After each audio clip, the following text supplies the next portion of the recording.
My friend Annie.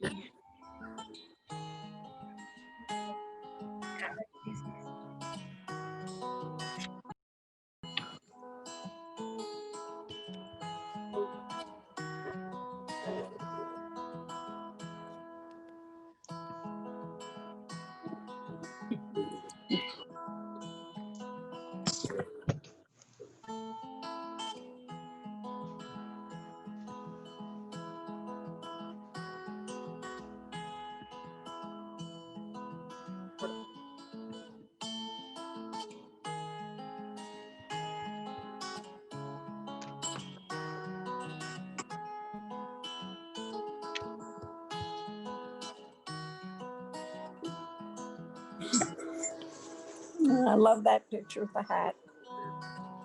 Mhm.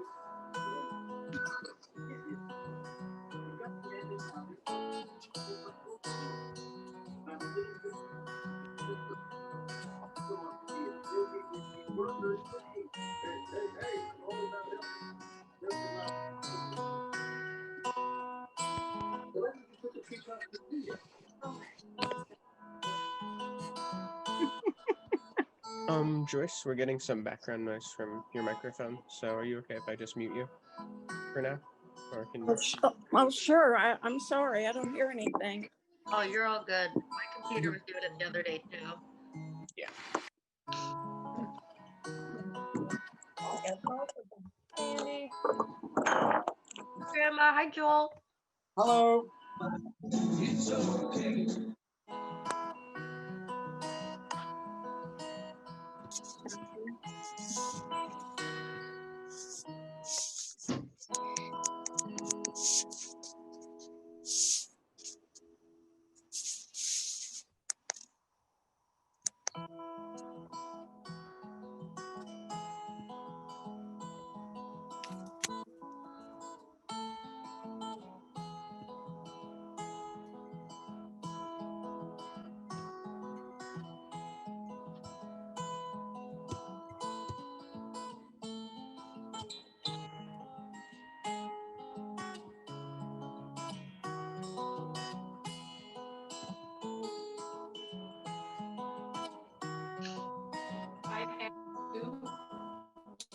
Yep.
Missing some great photos.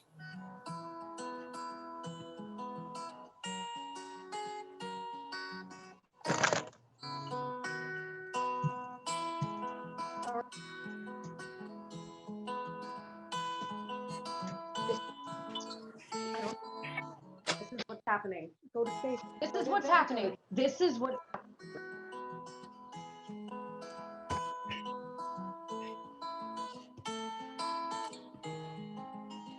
Everybody will miss her. Yeah.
Just because people are still filing in, I think we're planning on starting around 3:10.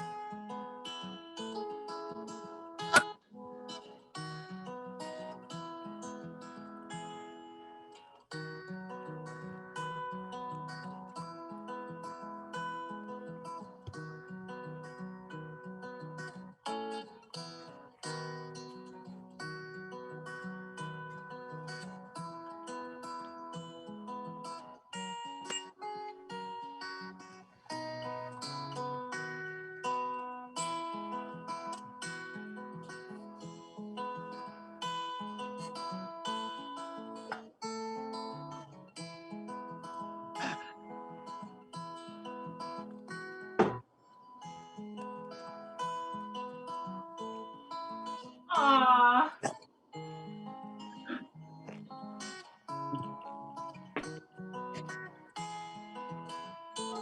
Dein Tierchen. Sweet guys. Sorry, we're having technical difficulties. This is so nice.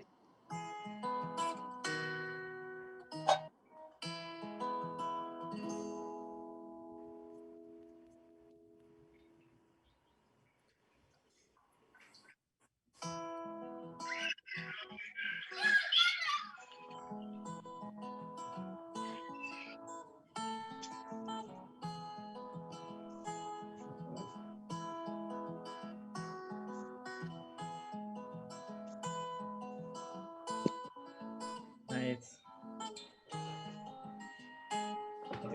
Yeah.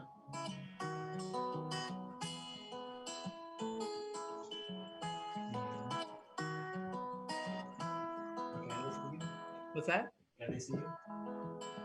Andy and Max, just say the word when you want to get started. We still have people coming in. Yep, I think that I'll start.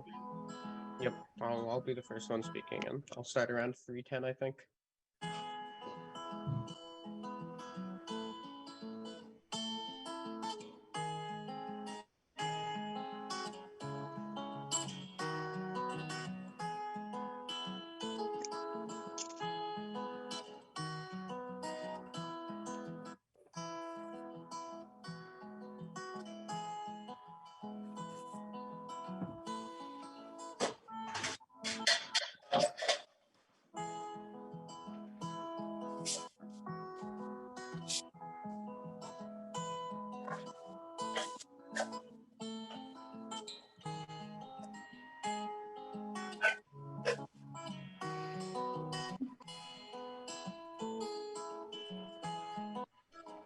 Uh-oh.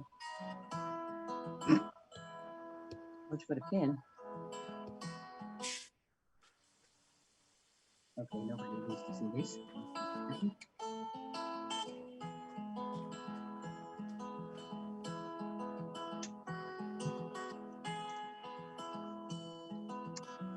Where did you go?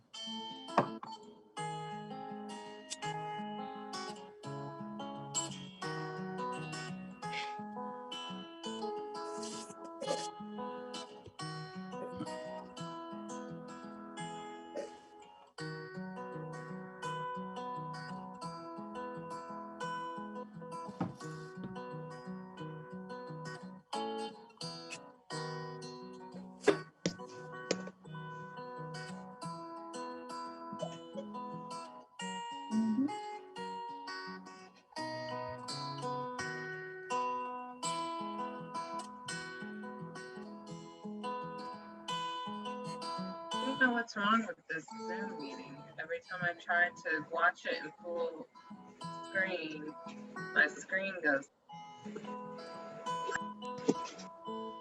Jetzt blöd. Ich muss ja noch unsere Fässer aufhängen. Ich muss andere Fässer aufhängen.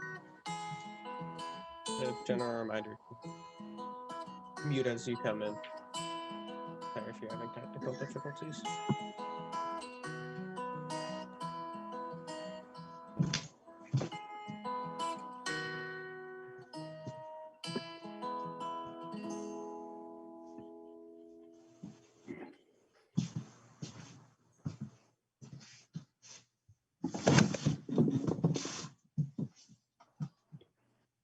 Okay, I think that we're just about good to get started. So hello everyone. Thank you all for coming so much. I know that for most memorials, this would like be the time for a spiritual leader to come up and speak, but I definitely don't consider myself one of those. I'm also hearing myself through someone else's mic, so just make sure you're muted, that sort of thing. Not being distracting to the people speaking. So yeah. I know that for most memorials, like I said before, now would be the time a spiritual leader would come up and speak. And I don't consider myself one, but this is a strange time. And also my mom was a self-proclaimed knitting heretic, so here we are.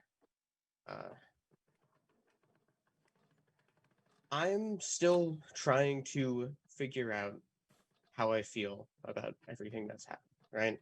It's been a hard time to say the least. Not only like for everyone, not just us, but the way my mom passed, the circumstances, everything surrounding it was all very dark. And I'm the best way for me to let everyone kind of understand where at least I am would be kind of to bring you through what the end was like for her. So there I was with Kathleen next to me, and Andy on the phone in the hospital talking to my mom's doctors. They asked us to come in. My mom had been admitted 3 days ago, and now she was pretty out of it. She couldn't really tell what was going on around her. The doctors let us know that my mom had contracted 3 separate infections, and that because of the chemo she was on, she wasn't well enough to fight them off, and that there wasn't a chance of recovery. And that's just what happened. After a couple of days, very strange days, she passed, and there was nothing any of us could really do other than wait. Wait and just go in, let her know that we loved her, and just kind of wait for the moment to come. The last thing that she had said to me before being wheeled off in an ambulance was that she wasn't ready to go yet. And it wasn't for personal reasons or anything. It wasn't anything that she felt she had left to experience. I knew that there was things, but what she said to me was she had watched a documentary about a couple of children a couple of children whose parents had died, and that she really didn't want Andy and I to have to deal with what they dealt with. And I'm really not sure what to do with that, right? That's kind of a weird thing to have as one of the last things your mom says. But the other thing that she said as she was going out was she was definitely still herself. The paramedic that came in, she was chatting up, she was making him laugh. Like she right up to the end. She was so good at just communicating with people. There's really just a lot of things about my mom that I won't forget, but really sucks that so many of the pervasive ones are from her sickness and just the past 2-3 years, and how much it took from her and how bad that made her feel. It took her independence, tying her to her bed, and it took her ability to think clearly. And it also, little by little, took her hope. She never lost it, but you could see that every time she'd get sick again, every time she wouldn't be getting better, it would just wane a little bit. And that's why being here is so important.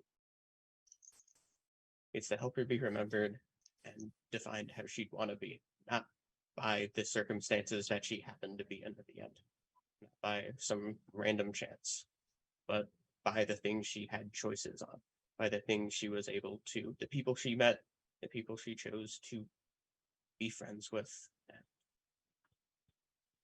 the things that she could decide. That really showed the type of person that she was. So that's what this is. We're going to have a fair number of speakers.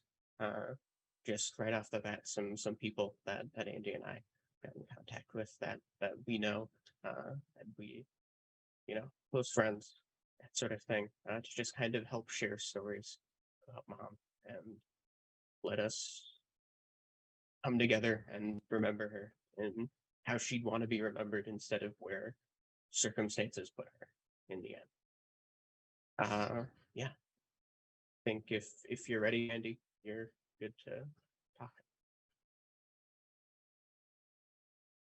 Unmute myself. Okay. Can you hear me? Just nod. All right, I see nods. Hi, for those of you who don't know me, my name is Andy.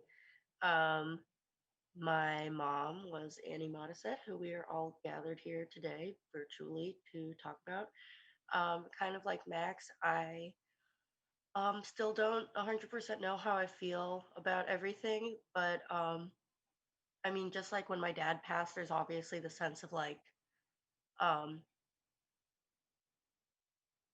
they don't have to hurt anymore, which is like,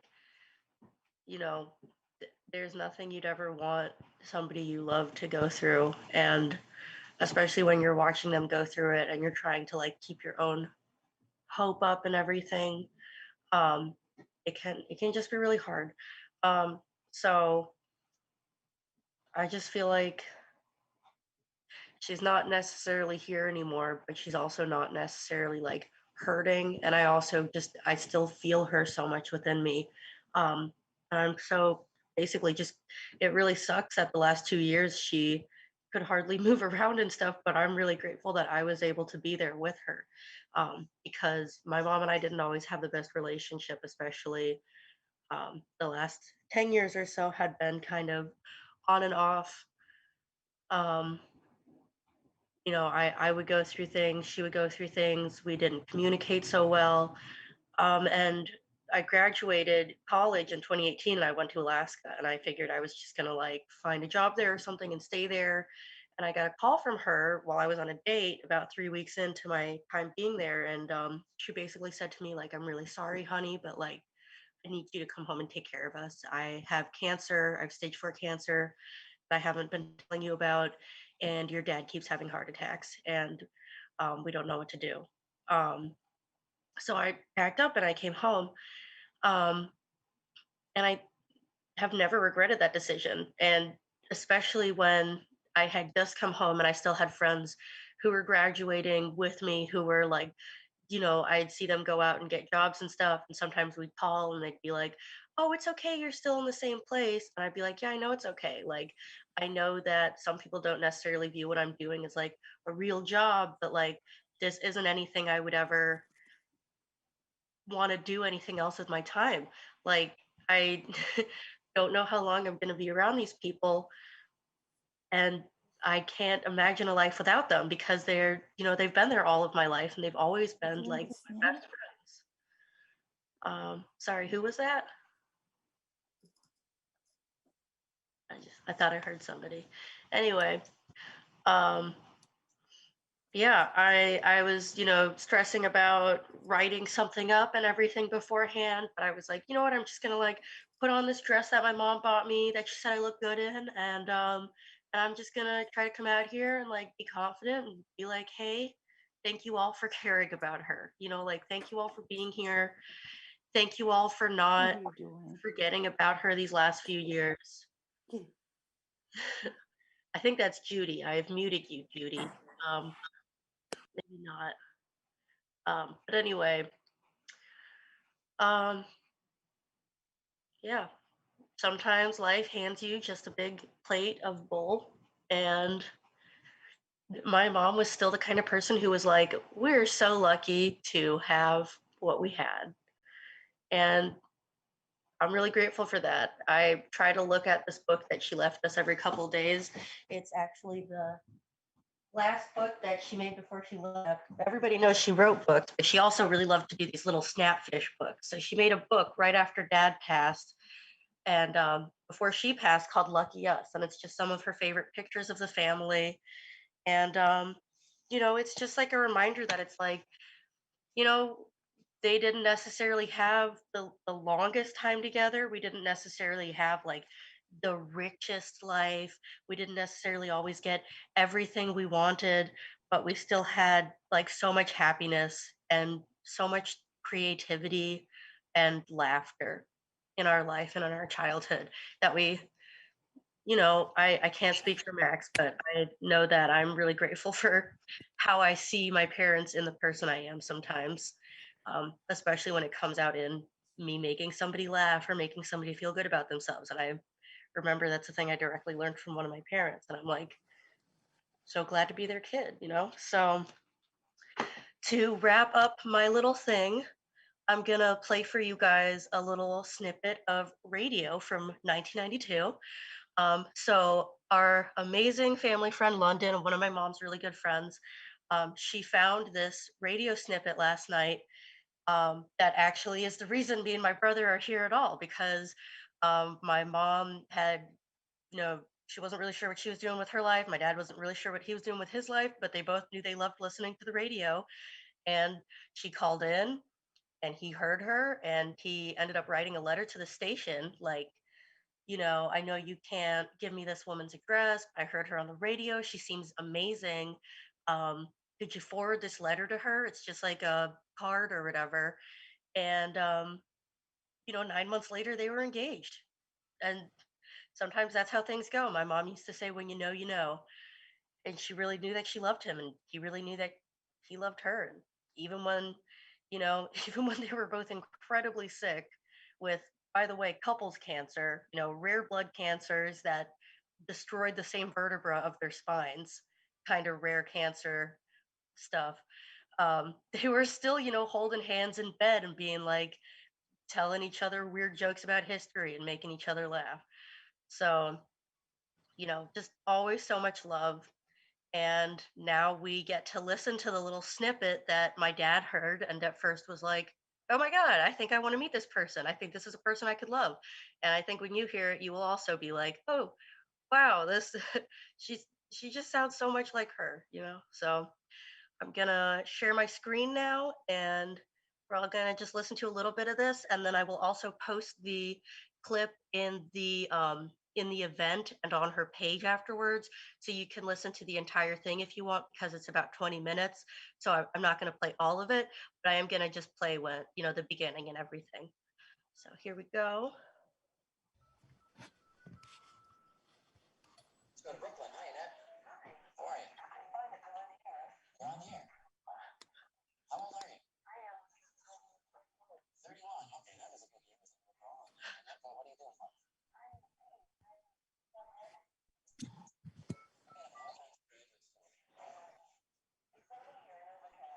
Can everybody hear?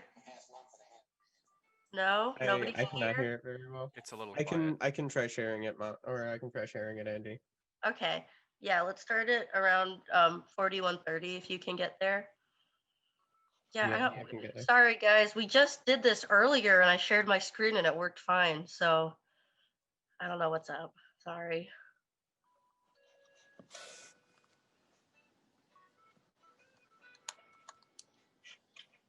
One second, just gotta. I'm It's also okay. hearing Animal Crossing for some reason. Yeah, I think that's somebody else. You're playing Animal Crossing. Send me a friend request, and also please mute.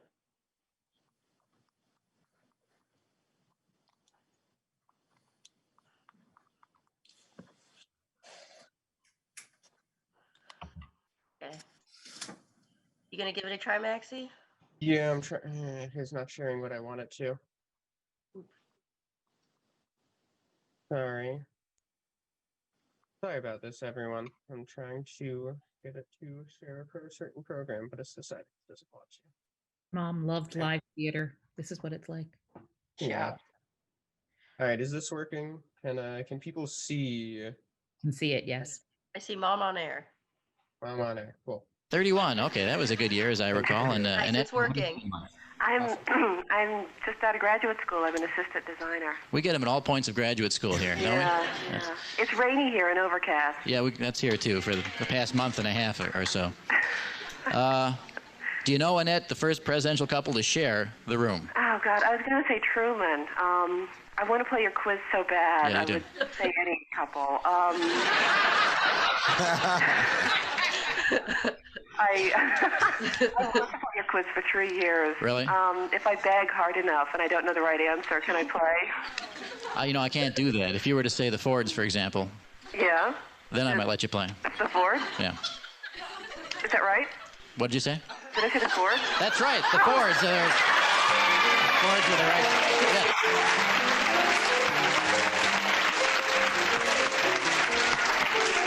Nice going, Annette. All right, the Fords. Yes, Betty Ford was very advanced person. She changed that thing around there, and her husband. I liked her actually. He was okay, but she was great. Well, where did John come from then? John? Yeah, I thought the Kennedys. Or, well, I guess, sorry. Well, not according to my notes here. Oh, well, the Fords. The Fords, of course. Okay, you can say the Kennedys if you want, but it'll be wrong according to No, this. the Fords. I know it's the Fords. Yeah, okay, all right. Well, congratulations, Annette. This is Tom. Hi, Tom. Hi, Annette. Pleasure to meet you. It's nice to meet you, too. I have a sister who lives in Brooklyn, so Really? I'm especially happy to meet you. Oh, you know, I used to write to Barbara Bush every week. Oh, really? Did Yeah, I she did. respond? Childcare. Pardon me? I used to write to her every week and tell her that she should be more active in childcare. Oh, did she write back to you? Yes, I got a lot of responses, none from her, but I got some from her office and some from her secretary. And from children who said, mind your own business. Yes. I used to write her and compliment her on her work for literacy. I'm involved. Oh. Up here, but Let's try our hand here at the What Do You Know quiz. Annette, you familiar with this? Yes, I am. The two of you collaborate on it. We have various categories. What are those, Jim? There are current events, people, places, things you should have learned in school had you been paying attention, science, or odds and ends. Annette, we'll let you pick the first one. What would you like? Oh, man. Just relax now. This is not that important. You have no idea. You have no idea. Yesterday was my last day of work, so this is like a new start for me. A new beginning. Yeah. Okay. I think things we should have learned in school. All right. I was hoping you wouldn't pick that. I'm sorry. Too late. Sorry, Tom. All right. Something you should have learned in school. Which do you hit first, the brakes or the turn signals? Well, you mean when you're making a turn? I think that's assumed in this question. Apparently, this was never taught in school because... Which do you hit first, the brakes or the turn signals? Tom, what would you say? I'd say the turn signals. I would agree, because you do that like 50 feet ahead or something, don't you? Turn signals is right now. Do it, will you please? Wow.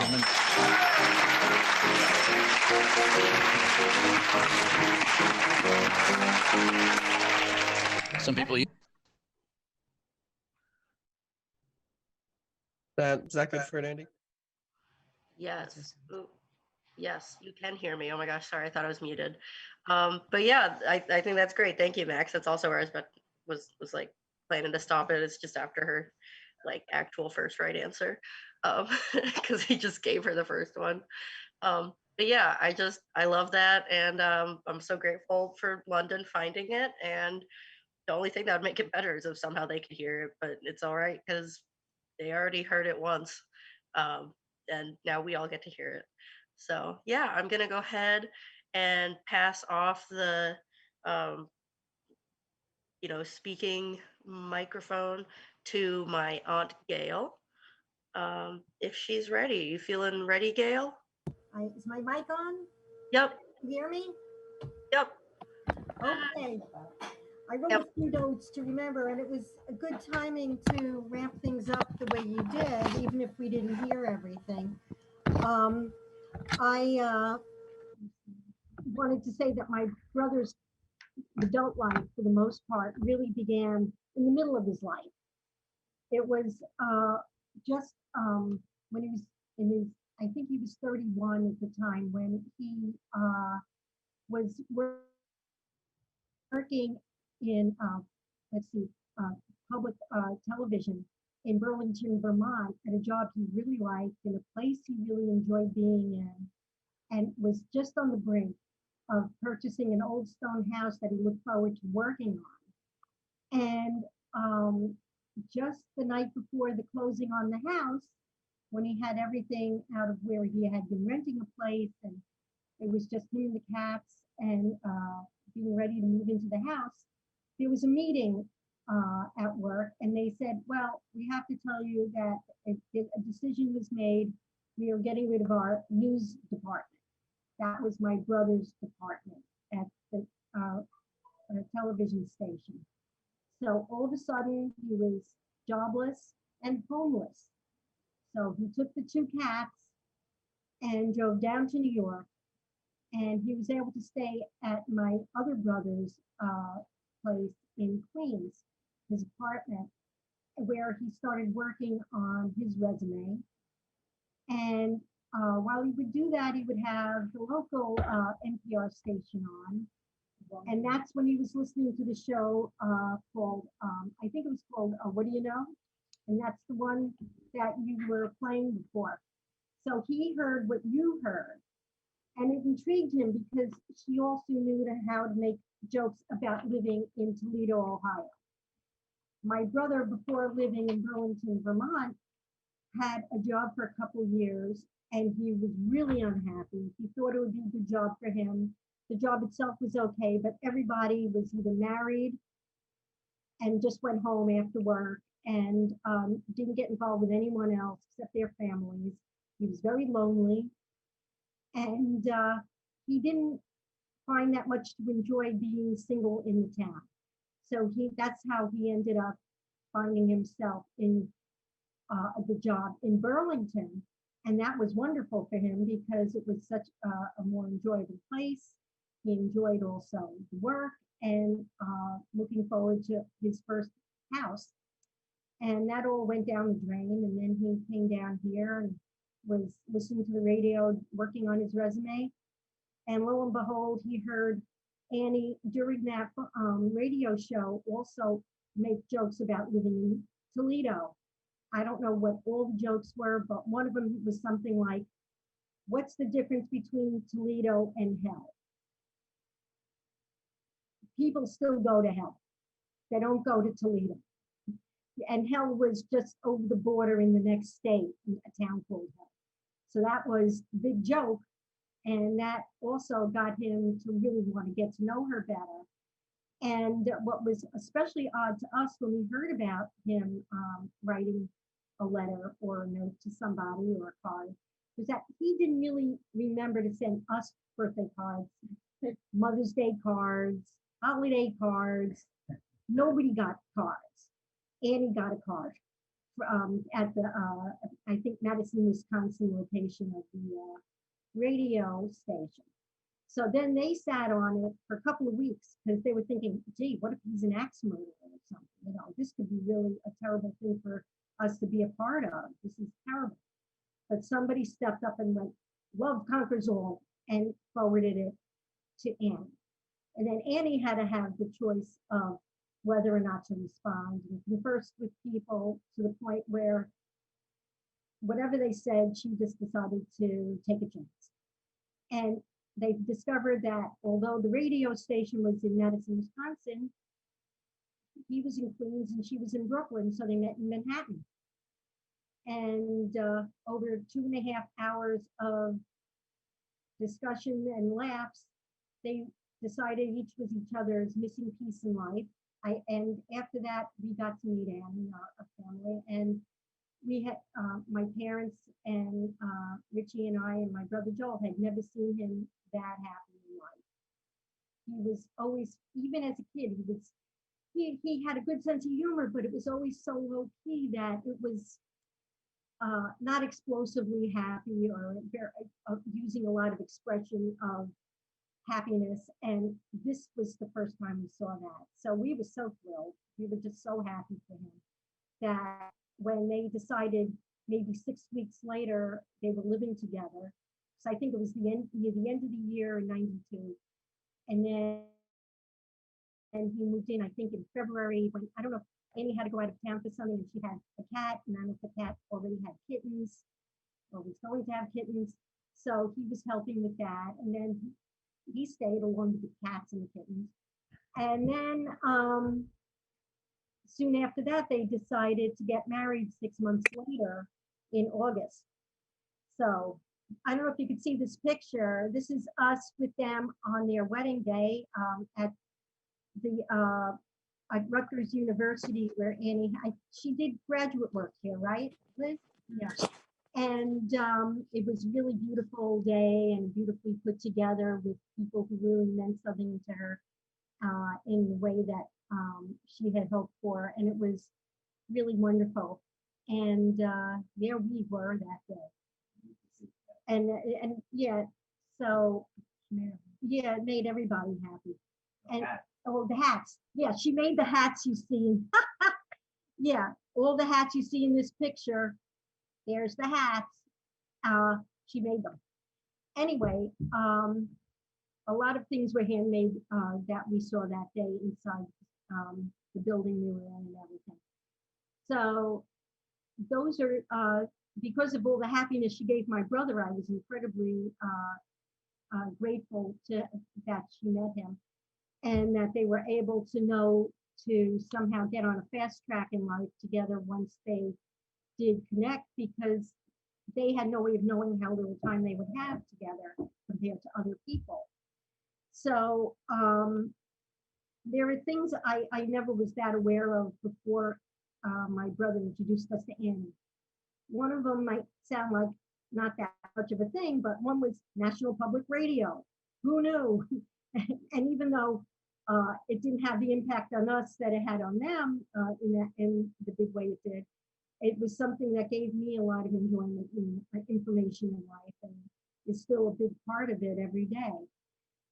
Also, she was much more tech savvy than many people I knew. Like I was really nowhere when it came to tech when I met her, but she knew how to be ahead of the curve, how to use it and how to make it work for her, for work and for her family and in many other ways. She also was ahead of the curve when it came to real estate. She knew when to get a co-op in Brooklyn when that wasn't that much of a thing people were looking for at the time. And she knew also like not only to do it, but where and when. And then she knew when to flip it to move to a house. And she knew where and when for that.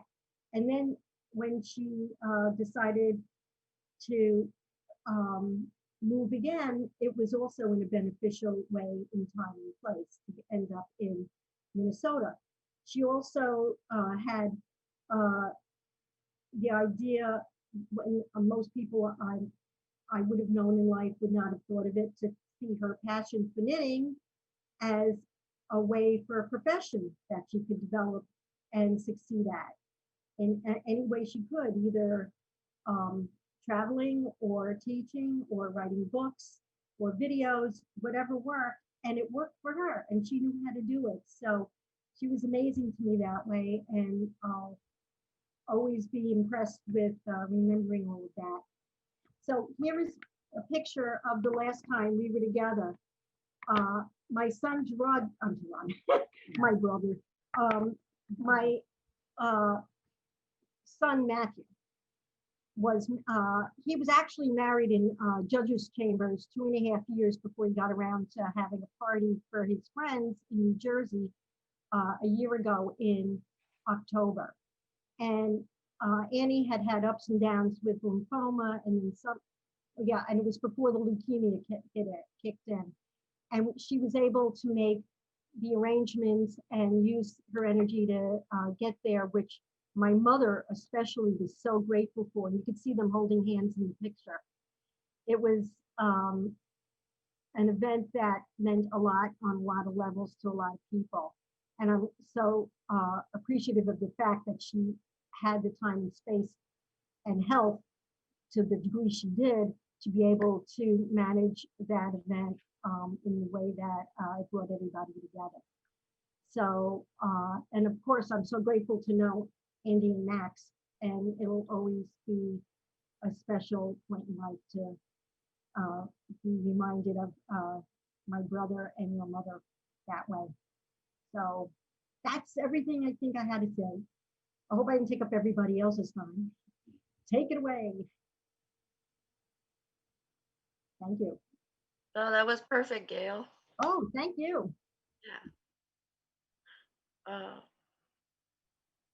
Oh. Am I up next? Yes, up next we have Ellen Shannon. Clap, clap, clap, clap, clap.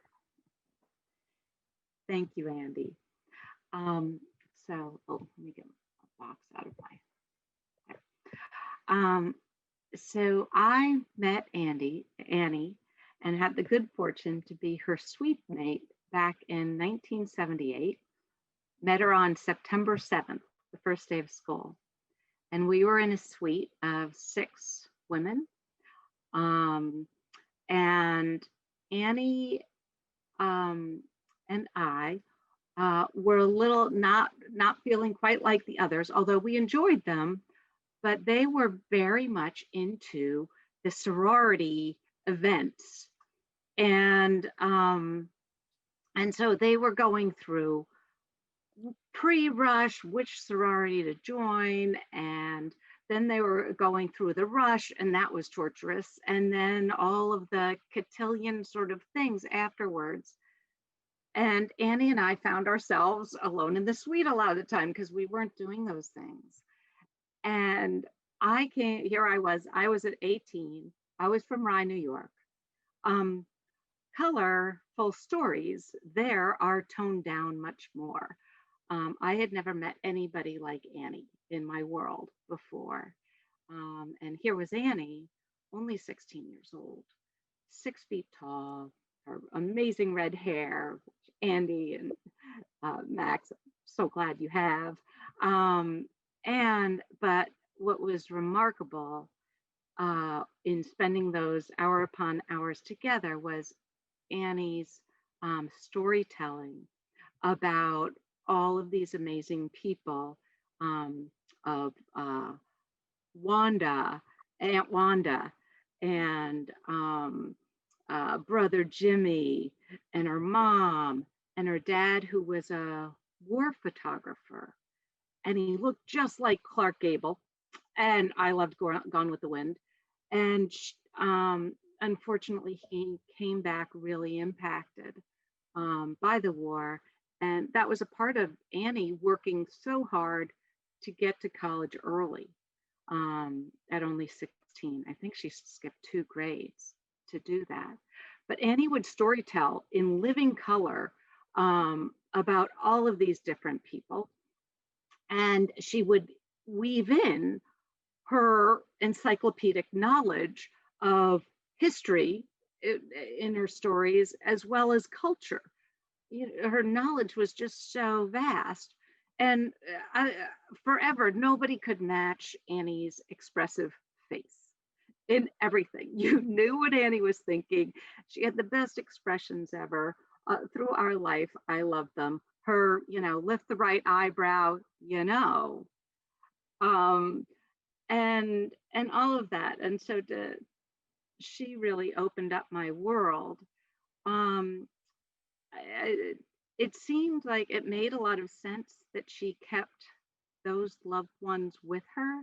Anybody that came to college at the age of 16 and wasn't like everybody else at Denison had to keep them close. And I think it was a part of her, by telling these stories, to know this breadth of people who loved her and adored her, and who she loved, and who she brought life to in West Virginia. Even though she was from Toledo, it seemed like all stories centered around West Virginia.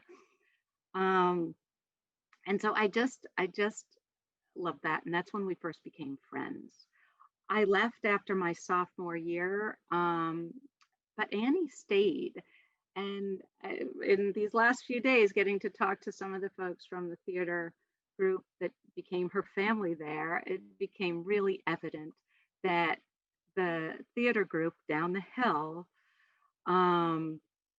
really appreciated Annie for her skills, her talent, her knowledge, and best of all, her wit. Her quick wit that was so funny, and especially in the circumstances up the hill of who she was surrounded by and whatnot. And they took her in and embraced her and her skills and her remarkableness. And so I am so happy she found that family there too. We lost, we weren't in touch much then, but then she graduated and she came to New York City.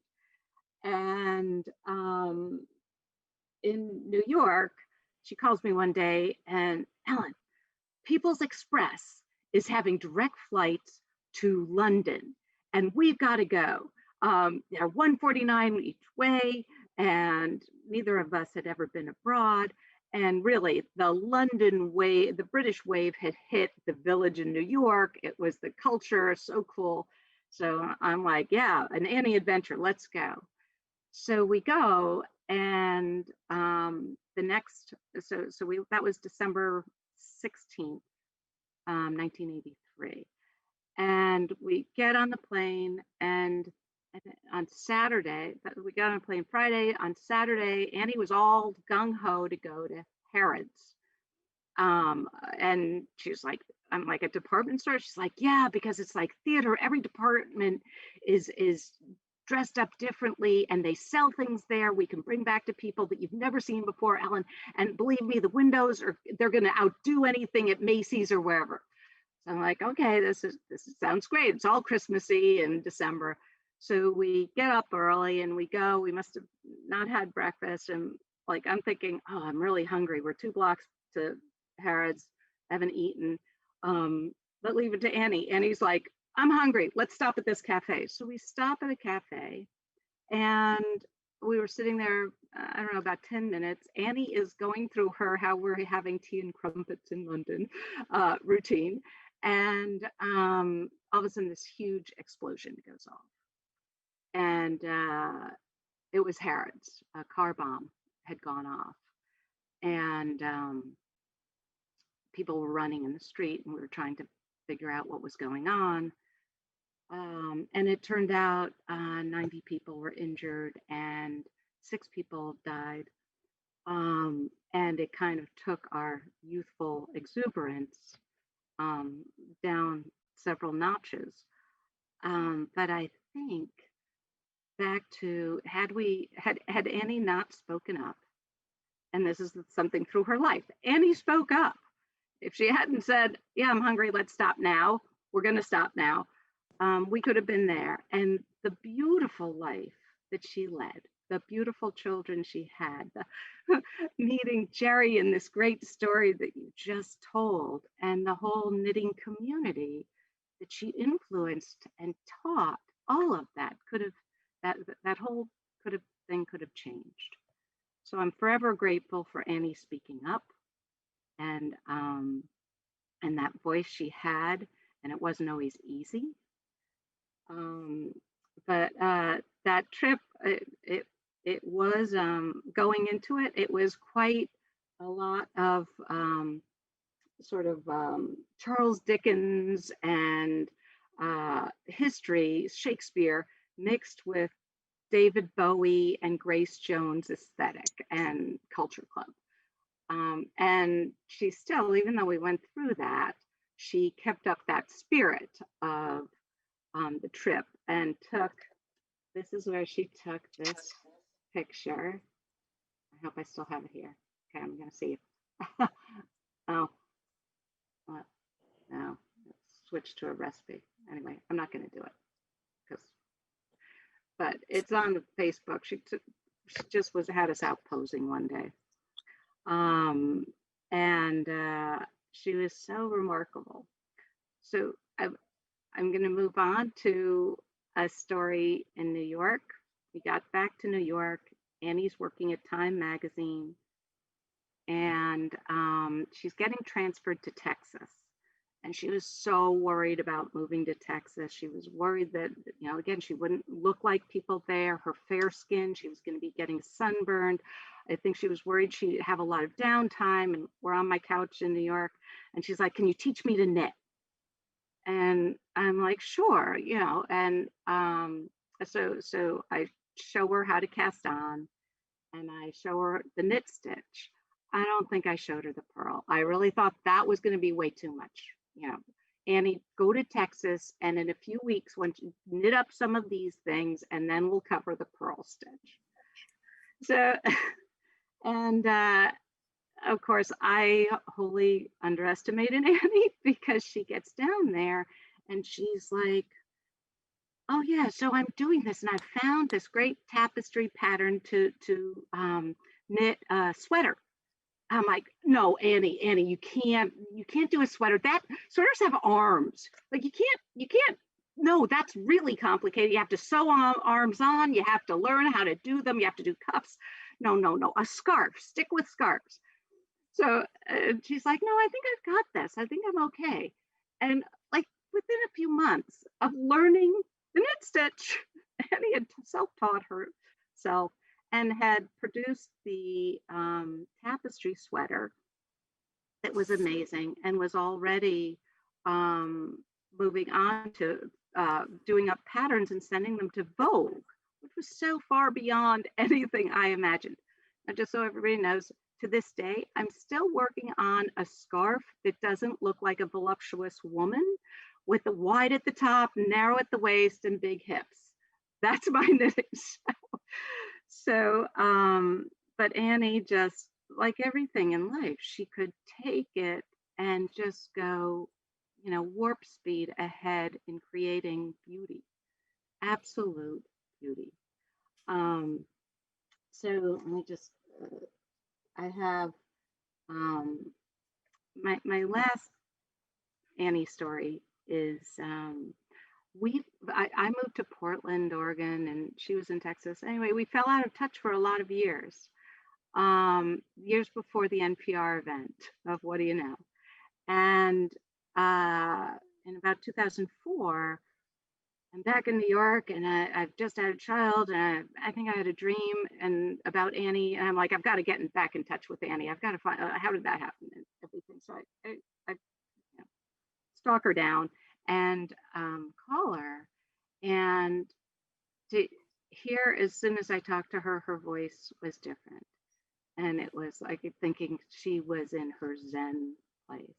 That she proceeds to tell me how she met Jerry, how she's living in South Orange, and she has these 2 red-haired kids that, like, she used to talk about having her red-haired kids when we were back at Denison, and here she had it, and she clearly had this huge following of people, like I think thousands of people knowing how wonderful she was and influencing and teaching with the kindness she had inside of her, and to know out of all the worry from earlier years and all that wouldn't come to fruition, and she made it happen. So that was Annie. She made magic happen. This community we're with here today, I'm so grateful for.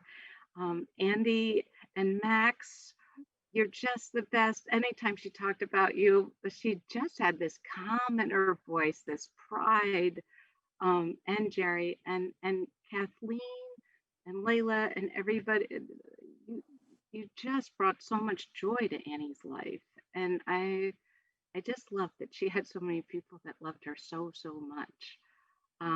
And so I'm going to put this out there because Annie and I talked about it, and my hope is in 2 or 3 years, possibly, with theater people and the knitting creative community.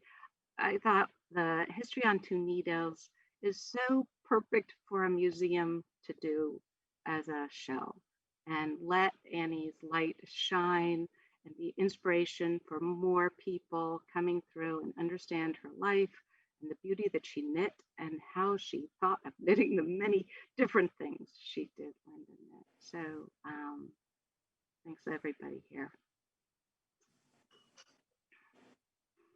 Thank you so much, Ellen. Thank you.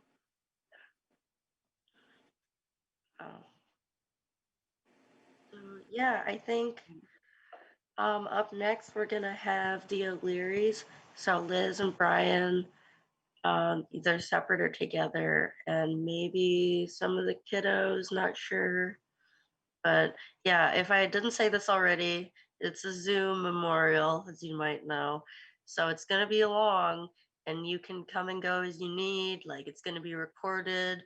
Actually, one of the amazing O'Leary kids, Frank, is working on that, I think.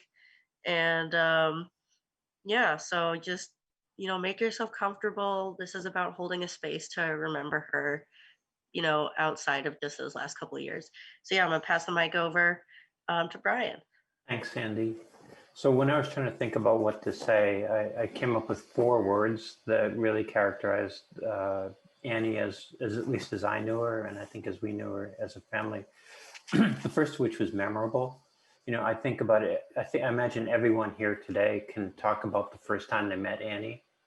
For me, I was working for Time Magazine. I'd been there about 2 months, and I was going on a trip, and I sat down in an airplane seat, and Annie was right next to me. She was in the middle seat of the middle row of a very full airplane on its way to Acapulco. We were actually both working for Time Inc. at that time, and we were going to a company boondoggle. And as you heard from Ellen, Annie was not big on sororities, so company outings weren't really high on her list either. More than that, Annie was really not happy to have the seat that she had.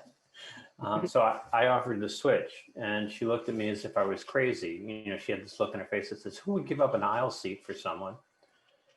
In fact, she later said to me on that trip, "Are you crazy? Who would give up an aisle seat for someone?" And I said to her, the assignments were random, and I suggested we switch mid-flight.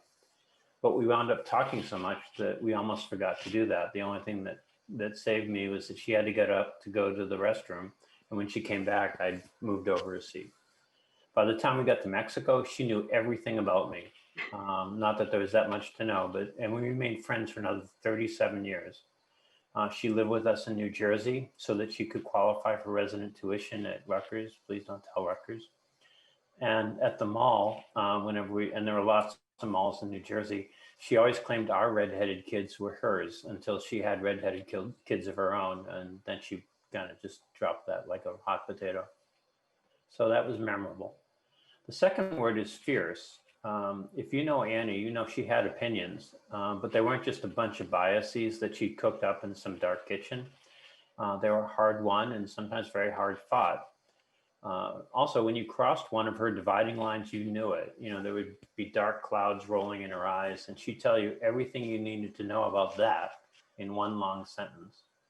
And if you were smart, and I tried to be smart, you'd be quiet for a minute, and then you'd say something self-deprecating, and then she'd laugh, and you'd laugh, and you'd be allowed to live for one more day. And maybe she could be stubborn. When she lived with us once, she rearranged all the furniture in our living room, declaring that the new arrangement was just better. And maybe it was, but I suggested that maybe I liked it better the way it had been. And Annie got that look that said, no, you're wrong. And I'm pretty sure we left it the way she liked it until she went to Rutgers. So fierce. The third thing I thought was that she was really grounded. And I think you've heard that in some of the things that other people have said. She did amazing things, but only to explain them away as some function of necessity.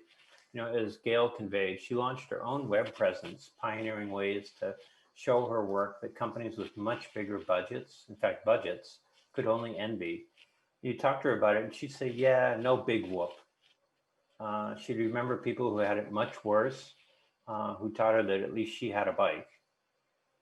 The last time I saw her in person, I was in Minneapolis on business, and she had me over for dinner. I had been staying in downtown, and I suggested that we go out, but Annie would have none of it. It had been a hectic day for her, for Jerry, Andy, and Max, and we went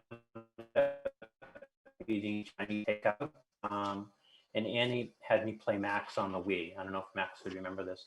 I think my best efforts, they're all losing, were with Wii Frisbee. Who else would get a grown man, probably in his 50s, to be playing the Wii after Chinese food? It was a really simple gathering for a friend, and we talked about our business some, but she was most happy and proud really to have me hang with the three most important people in her entire life. And the last word that came to mind was loyal. If Annie liked you, she'd be the first person to say it, and she would find ways to show it. She'd talk about you with anyone, introduce you to people when she had a chance, tell people you were the best, even if you sometimes were only just a little bit better than average. If you did something helpful at some point, it would never be forgotten, ever. She was outsized in her endorsements because she wanted to know you meant something to her, that you were one of the good guys after all. Of course, if you weren't one of the good ones, well, those folks aren't here today, and we won't talk about them, will we? So when Jerry wrote to Annie, after hearing her on What Do You Know, it was Liz, was one of those people that she asked what she thought she should do. And Liz, as I'm told, was apparently the only married friend who said, go do it. And it was really amazing to us that less than a year later, she was married. Frank, who's on this call today, was a ring bearer. I think Anne was a flower girl, maybe much against her objections, but it was a family affair, and we felt like we were already part of that family. So those were my words: memorable, fierce, grounded, and loyal. I think Liz, Frank, Anne, and I are really lucky to have known Annie and Jerry.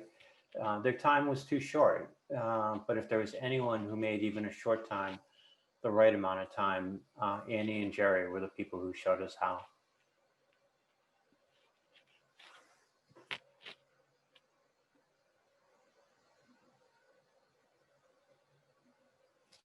That was beautiful. Thank you. Thank you. Yeah. So up next we have the Mahones. So are you guys ready? Yes. Awesome. So, Okay, we're going to start with the mom. This is my daughter, Jaden. I'm Allison, and we lived up the street from the Landys. I met Annie when Andy and Jaden and Max were all going to the same babysitter. And I guess that might have been maybe 1998 1998. I'm not sure if it was 1997, but 1998. And the thing with Annie is that a lot of times when you meet somebody because of your children, those people become acquaintances. Annie became my friend. She just was so magnetic, and she had such creativity.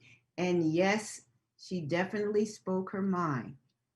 And we spent so many times down at the Landy house, especially we celebrated Hanukkah. We did Passover with them. So we got to do those things together.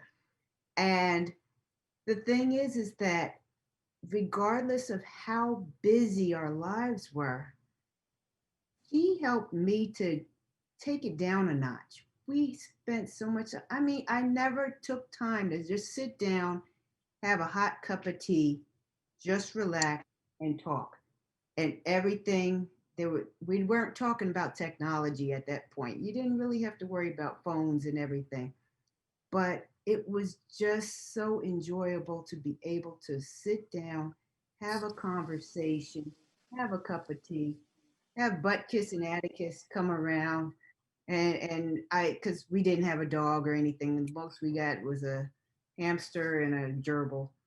But having the animals come up, we spent so much time just enjoying each other's company. And I know when they moved away, we were a little upset about that. And I know Andy and Max had come over, and Andy spent a couple of weeks with me.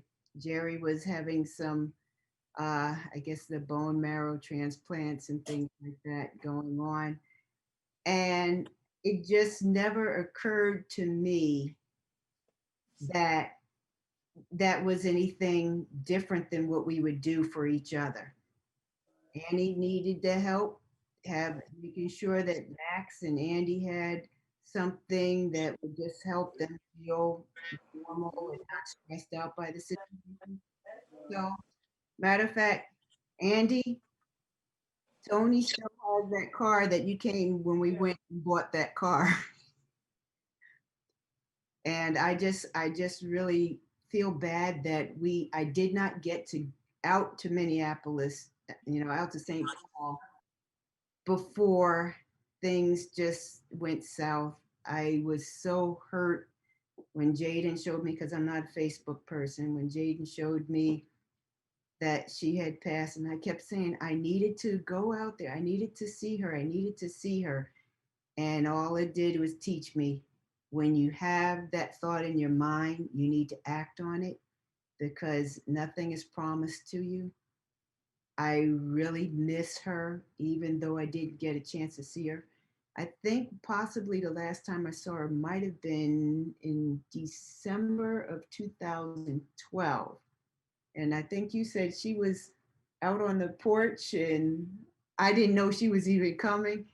And we had our last time with that. I don't know if you'll be able to see this picture on the phone, but it was the last time that I got to see her. I don't know if it'll show up well. Here, let's see. So that was the last time when she came over this way. And I loved her dearly. She was a good friend. And like I said, just because our kids played together didn't mean that we were not friends. We were not acquaintances. We were friends. And I miss her. I miss you too, Andy and Max. Miss seeing you grow up. Still got you still got that picture of you and Jaden from American Girl. Yeah, it's right up on the wall, actually, under the one of me and Mom like screaming that I was talking about earlier. It's like right over there. But yeah, thank you so much. Your And- friendship meant so much to her. I know Jaden's gonna talk to you just real quick. Like like she really missed you a lot, and she really wanted to see you in the last couple of months. But it's just she also, I mean, I don't know if Max and I mentioned this, but she was told she had about a year, and it was about 3 weeks later that she passed. So she was trying to make plans to like come out and see people one last time and everything if she had the energy, if she had the strength. But we were really just still figuring out, like, letting people know what was going on when she actually passed. But you were like, your whole family for sure was like, we were like, we got to see the Mahomes. We got to have one more barbecue sort of deal. Like, yeah. But yeah, I'll mute myself again. Yeah, okay. Well, I mean, my mom covered so much, but I'll talk from a child's perspective. So, yes, everyone refers to her as Annie. I called her Andy's mom all the time, Andy and Max's mom. So first of all, she put up with me always being in her house all the time. Probably at least 3 or 4 times a week I was over there. And Andy and Max put up with the fact that, yeah, I'd go over to play with them, but then I'd slip away to go watch whatever their mom was doing. So she would be working on a project, and I'd slip down the stairs and just look into the room. She'd be sitting on the couch knitting or crocheting something, and then I'd just sit down next to her. And she just was willing to sit with this little kid who I was never really successful with knitting anything. The most I got was one hat that is falling apart. But she was still willing to put aside what she was working on to help me with my little attempts at knitting. She was willing to deal with the fact that, yeah, I was supposed to be upstairs playing, but I snuck down the stairs and invaded her personal time, just being able to relax, and she was willing to teach me. And then I remember all the times that she would put Andy and I to work, and we'd be rolling balls of yarn. She had this whole setup on the table, something clamped to the table. I don't even know how to describe it, but there was this big contraption, and we would get put to work. And then I remember the days of her showing us how to do clay work. And she was just always willing to show us something. So I want to just say, Max and Andy, thank you for sharing your mom with me. Thanks for putting up with me disappearing during our play dates.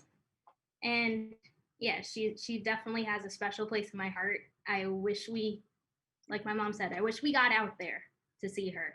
She always would make her way over here. We want to get out there. We want to see you guys.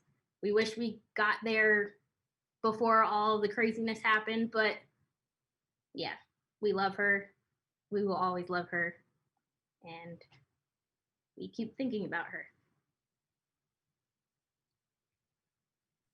We love you guys. And I mean, thank you for sharing your mom. She definitely viewed you as another one of her kiddos. So yeah, there are so many times she was like, oh, make sure that you're being good to Jaden. I'd be like, what? She'd be like, are you including Jaden? I was like, yeah, she just really likes what you're doing too. But yeah, thank you so much. Yeah, we're for sure gonna see each other soon, I bet. Like, I think 2021 is gonna be a better year than this one, at least. Yeah. So next up, thank you again. Next up, we have London Nelson, who also, once again, just to remind everybody, found that amazing recording. So thank you, London. That was just last night that you found that. Yeah. Okay. Well, hello, everybody. Yeah, I don't know how that happened last night. I was just thinking about, I was actually trying to figure out what I was going to say right now. And last night I was like, God, it was radio, of all things, something on the radio had to have been recorded and saved somewhere. So just on a whim, I Googled up that show, and sure enough, right there in front of my face was an archive. And I was like, okay, well, when did this happen? And we just figured it out. I checked in with Kathleen, and so we found it, and I listened to it, and I was like freaking blown away, because it was like listening. It was Annie, but it was young Annie, and she was, I don't know, she was just perfectly herself since the moment she began. And it was really cool to hear that. And I couldn't wait to share it with the kids. I was just absolutely giddy to share it with them. So anyway, hi, I'm London. I met Annie at a Knitters Guild event. I think it was 2007. I know they hadn't lived here for very long, but the whole reason I went was because the Minnesota Knitters Guild was hosting Amy Singer of Knitty.com. And that was it still is a very innovative knitting publication. And I had actually had my very first knitting pattern published on Knitty the year before. And I was super excited to meet Amy Singer. And I just thought, oh, this is amazing. So we got there early, we got a really good seat, and seated next to Amy Singer was this woman, bright red hair. She's kind of loud, talking all the time. And I'm like, God, I really want to hear Amy Singer, so let's get on with it. But then I started watching this woman with the red hair, and she was knitting like a million miles an hour. She was like clickety clack, clickety clack. And I just was like mesmerized. Obviously, we know it was Annie, and I just couldn't take my eyes off the way she was knitting, and it was so fast, like her needles were on fire. And so I just, she was very gracious, and we chatted, very briefly as this event was about to start. And then when it was over, we chatted some more, and she mentioned that her family was new in town, and we kind of clicked. And so I just, hey, would you want to meet for coffee sometime? And she's like, yeah, absolutely. I mean, like the minute you click with Annie, you're friends. And so we met at Cafe Latte, and she ordered a cup of Yorkshire Gold tea, which of course I'd never heard of. And she had a story about tea and Yorkshire Gold and Lady Grey. And I just finished a cup of Lady Grey because that's Annie. And we clicked. We sat there for probably 2 hours, and I assumed we had nothing in common, but it turns out Annie and I are long lost sisters. Her kids and my daughter are the same age. We both had Black Standard Poodles. Atticus and my departed Calvin were buddies as well. I don't know. I just really felt like knowing her and just meeting her that day, something clicked, and it was meant to be. Over the years, we spent a ton of time together as a family. Our two families did a lot of things together, especially around the holidays. I remember a memorable holiday. It was kind of a Passover, Easter mash meal that included lots of ball soup, bitter herbs, the champon, and a giant ham. It's just Annie and Jerry. It was fun, and they made things fun. We spent a lot of milestones together. I remember Max's bar mitzvah. It was wonderful and special. And Annie had knitted his talit. It was gorgeous. And I was really touched when she asked our daughter Lydia, they're the same age, to stand up during this ceremony. It was really beautiful. And it was just so Annie to be so generous and kind and inclusive with our family. One Christmas, I think both families, we had a tradition of going to the Walker Art Center every Christmas to watch these British commercials that they would show annually. And so it's a popular event, and the place was always packed, crowded. And this year in particular, we couldn't find each other. We were separated in the theater. And so we all just took our seats, and we were sitting like in the front row, and it was terrible, but we just decided to stick it out. And the first commercial comes on, and it has something to do with like a funny sheep or something. And the place is completely silent. And the first person you hear crack up is Annie. It was just like this guffaw. And obviously it was her. And it was like, well, they're here. And I don't know. As you all know, her laugh was amazing, contagious. It was like a snort. It was a holler. It was echoing. If you knew her, you knew that laugh. I don't know. The theater seemed to be kind of a theme. Once Annie and I took our girls to see Jane Eyre at the Guthrie, and Annie could not get enough of the costumes, and they were good costumes, but she's like, girls, you know that a zipper would never have been historically accurate for this time period. And all during intermission, Lydia was asking Annie about costuming and costume design, and Annie happened to let it slip that during her years in New York, working on various productions, that Annie had helped with the costumes for Muppet Treasure Island, which for like 8-year-old Lydia, I think at the time, this was the coolest thing ever. And she had just done a historical production or a presentation on Jim Henson. And when she found out that Annie had sewn clothes for Kermit, well, that was it. She was done. Jim Henson's star had fallen, and it was all about Annie. I have no doubt really that Annie was Lydia's inspiration for working on the costume crew and acting in high school theater. Annie was so supportive of Lydia during those years, and she and Jerry and the kids, when they could, would attend all of her performances. And I remember when Lydia was in Into the Woods, I could hear, and Annie hearing her, in the audience singing along. It was just so sweet. And of course, Annie has lots of stories about different productions of Fiddler on the Roof that she was involved in. And Lydia was in the chorus of that show, I think it was her senior year. And Annie made such a big deal about it. And she was so proud of her. And she always told Lydia and me and Todd, like, she was proud of us. She enjoyed our friendship, and she was just so kind. And generous and supportive, no matter what. She was such a cheerleader for me. I had a little yarn dyeing business, and she was so, supportive and into it. And she'd come sit with me in my craft shows. And honestly, I think she was the reason why my booth did so well, because she would engage with all the customers, and, she was such a cheerleader for me. And then when I decided to go a different direction and leave journalism and go into nursing, I mean, she was just such a, such a great friend during that period, because it was a difficult change. Annie and I are really different personalities. I'm really quiet. She's not. She's hilarious. I'm, sometimes more in the background, but I don't know. We really clicked. She made me laugh. Annie is a person who's popular, and she's got fans and admirers, and she has throngs of people who want to be around her and line up to hear her speak when she's at an event or something. She's a people magnet.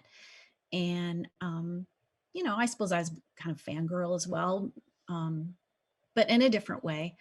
My favorite memories of Annie are quiet moments, sitting with her on her front porch, drinking whatever, Lady Grey tea usually, or I remember one day when she and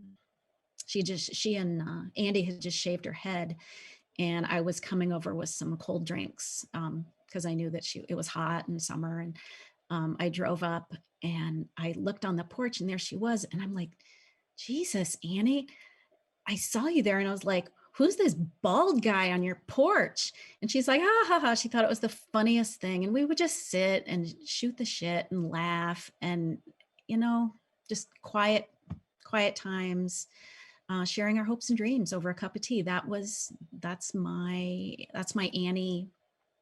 That's my Annie. The last 2 years were really hard, and, it didn't end the way it wasn't a sweet goodbye, but I got to see her in the hospital, and I gave her a kiss, and I loved her, she loved me, we were friends.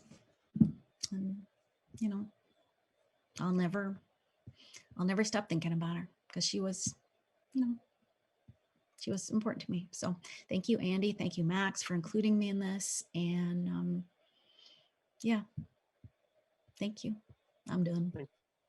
Thank you so much, London. Thank you, London. Also, I found this is my quote that my mom knitted for me for my bar mitzvah as well.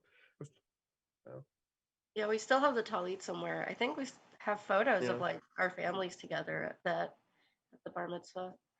Yeah. Thank you so much. And like, thank you so much, especially for being there right at the end, because Thank you. So up next, I promise folks, we're nearing the end. Up next, we got the Mayfield family.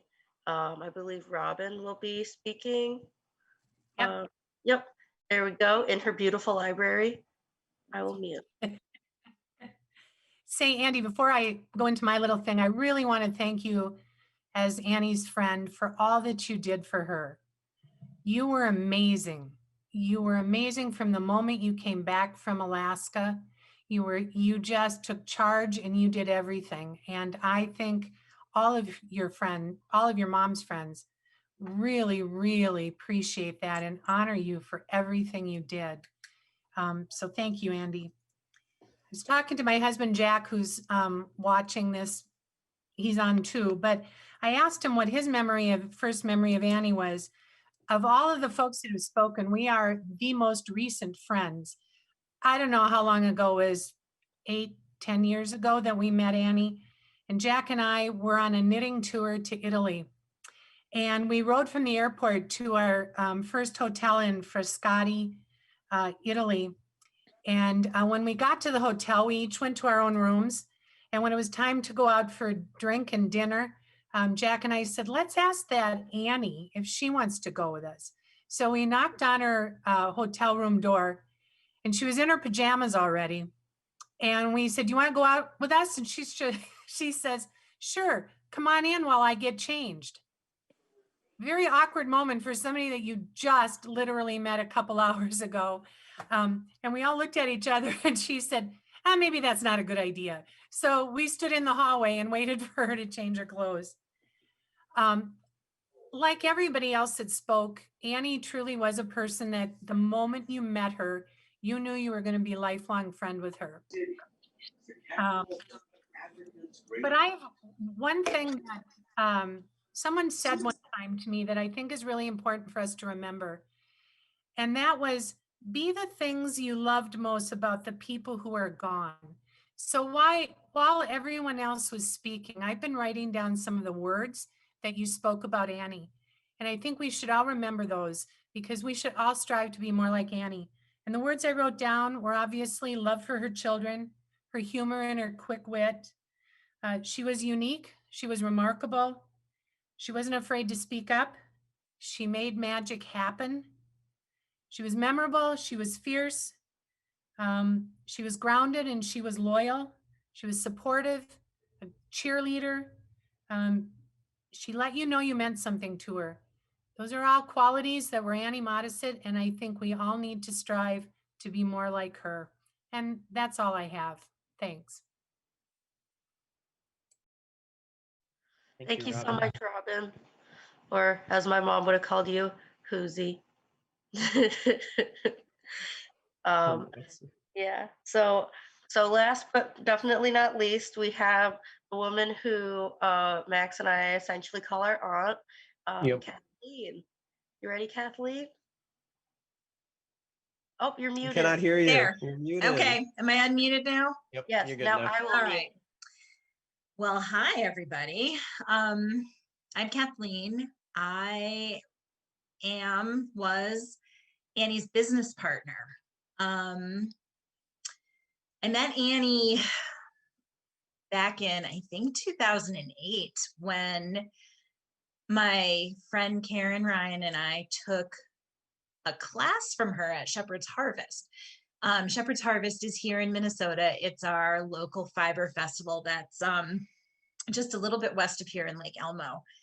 And it was a year that Karen and I were taking classes from all kinds of famous knitting teachers that came into town for various things. So I can't even remember everyone we took classes with, but we decided we would take this class with Annie. And I mean, it was a fun, I mean, if you've ever taken a class at Shepherd's Harvest, it's freezing in those buildings on Mother's Day weekends. They have cement floors and they're metal. And so she basically brought the class outside and we sat in a patch of sun and talked and learned combination knitting, which was the way she knit and one of the things that she's very famous for. And basically we liked it so much and had such a good time with her that we went and went on a retreat that she was hosting in Spicer, Minnesota. And we, I mean, really hit it off with her there. And I think that's where she and I first started to become friends. So that was either in 2008 or 2009. I can't remember. But then we just kind of started to drift into each other's lives and do more and more things together. And we would meet for tea, or I would go over to her house and we'd cook and we'd knit together. And I mean, she taught me so much about knitting. And we were close, you know, how you just kind of are close to somebody. And London said that they were sisters, and I feel like we also were sisters. Neither one of us had a sister, and we just kind of fell into that sisterly relationship. In 2010, she actually sewed my wedding dress. I married my husband, Tom, and, you know, I wanted something, I mean, I'm a bigger person, and I wanted something that wasn't a traditional wedding dress. And I kind of had an idea of what I wanted in my head, and I kind of showed her some pictures, and she's like, I can make that. And I was like, what? Like, I mean, I knew she was a costumer, and I knew all these things. And so we ended up with another friend, Amanda, we ended up going to this fabric warehouse that's north of the cities here. And we just had a ball that day with her picking out fabric and getting the fabric for the wedding dress. And so, and I invited her to come to my wedding in Florida, but they were kids and they were in school, so they didn't come to that. We had a Minnesota party a week later, and she came to that and kind of met our family and friends, and, you know, got to know people who I knew. We just kind of fell into doing friend and business things together. So when her book History on Two Needles came out, she asked me to help her with the Kickstarter stuff. And so I ended up doing a lot of the paperwork side of that. Being things that she always claimed she was not good at, like talking to people. I'm like, you are the best at talking to people. But she's like, no, you have just a way of wording things and doing it in like a polite business way. And so I ended up helping her with a lot of the marketing for that book, and helping her be in contact with the Kickstarter patrons, and helping her ship out those books when that all came about. And then we worked together, and London was there too. And another friend, Heather, we helped her with 2 different knitting retreats that she ran in Minnesota, where I met a people who I still know to this day. Hi, Jill, Sessa, if you're there. So we, and her mom, Cheryl, too, and we just fell into this. So then, long story short, my own mother was ill and passed away in 2013. And I had been fired from a job, another long story. And I had gone to Florida to help my brother care for my mother. And when I came back, I said to Annie, I'm like, all right, I'm home. I need to find a job. And she's like, well, I wanted to talk to you about that, because I have this idea for a yarn company, and I want to know if you want to be my partner in this, because you're so good at like business things, and, you know, she's creative, and we just kind of fell into a rhythm, and we both it worked out, you know, not that I don't dye. I mean, I was dyeing yarn this morning. She taught me to dye yarn. She taught me to do she taught me how she mixes color. And I mean, I have a good eye for color. So we started this business, and it just grew into something that we both really wanted. And we had this vision for it where, you know, we wanted to have this whole wholesale side and the retail side. And I mean, we were really, really working towards that vision, and we were traveling to shows, and she was teaching, and I was selling yarn and working in the booth and meeting with our customers. And funny Annie story about that. We were at Interweave Yarn Fest a few years ago, maybe 2016 or 17. And, Annie always wanted, like, when we were done with the show, we were done with the show. Like, she wanted to load up and wanted to be home with Jerry and the kids. And this was in Colorado, and the show ended like on a Saturday night. So we were staying over till Sunday anyway, but we would have to break down the show that night. And so she got up early in the morning before her class and went and parked my Honda and our trailer in the loading dock.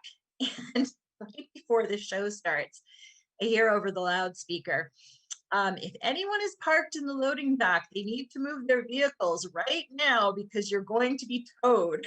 And I didn't have the keys, so I had to ask my booth neighbor to watch the booth. I ran up to our hotel room, grabbed the keys, and I'm furious. I was so mad. I was furiously messaging her the whole time. I'm like, they're going to tow the car. I'm running right now and I'm moving it and blah, blah, blah, blah, blah. And so meanwhile, what I didn't know was that she was relaying and reading all these messages to her class. And they were just cracking up at how mad I was. And so as the first morning break that happened, all her entire class came out to me and they're all like, did you get towed? What happened? Did you get towed? And I was like, oh my God, did she tell you? And so, we had the biggest laugh over it after. I wasn't mad anymore. But that was just such an Annie thing, just sending the class out to kind of make a joke with me about how mad I was about that. It was just so much fun. We would drive away from a show, blasting the soundtrack to Hamilton because we were tired and needed to get some miles under our belt on our way home. Or the time that we hit a deer in Iowa on the way home from Colorado, and we freaked out and panicked. And stuff like that. There's so many memories from the road. And then all of that changed. And in 2018, something was wrong, and she knew something was wrong, and I knew something was wrong, but we didn't know what was wrong. Like, the doctor wasn't really telling her what was wrong. We went to Colorado, and I was actually the one who was sick. I had a terrible sinus infection. But she was just off and wasn't feeling right. And then we did some local shows, and then we went to Ohio and came back, and she just wasn't feeling good. And then it kind of started to come to a head, and we did the Iowa Sheep and Wool Festival, and it was not good. And I think Max came to that show with us. And then instead, we were supposed to go to Texas and be in Texas the next weekend. And she wanted to go home, and that's the wrong direction. So we went home, and then a couple days later we left for Texas, and Max came to Texas with us. And she and I took turns doing the driving down.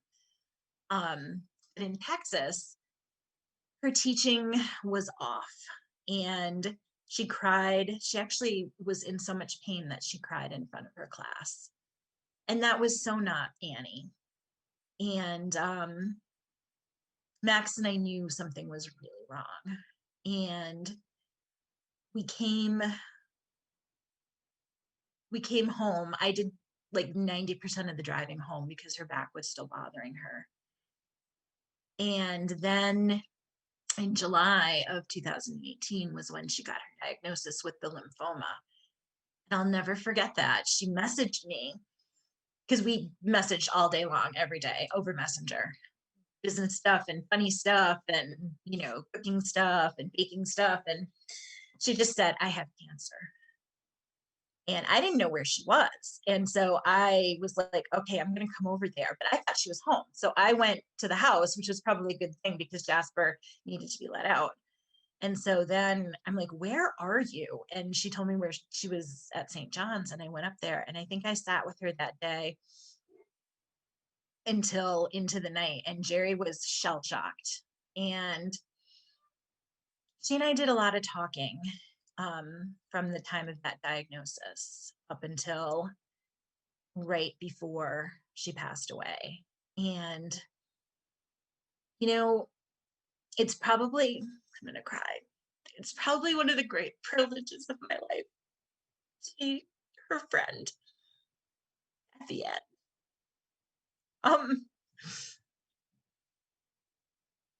You know, throughout her illness, she always put on such a brave face.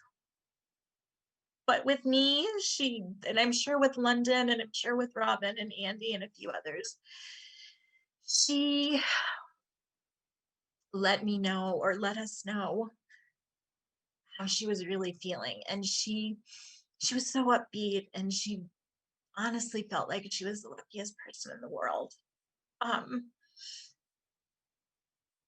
But she didn't want to go, and she just didn't want to leave us, all of us. And you know, that day, I'll kind of wrap up with this because Max started with this, but that day that I sat in that room with Max, with Andy on speakerphone, and I knew that Max and Andy were, you know, just as shell-shocked as I was.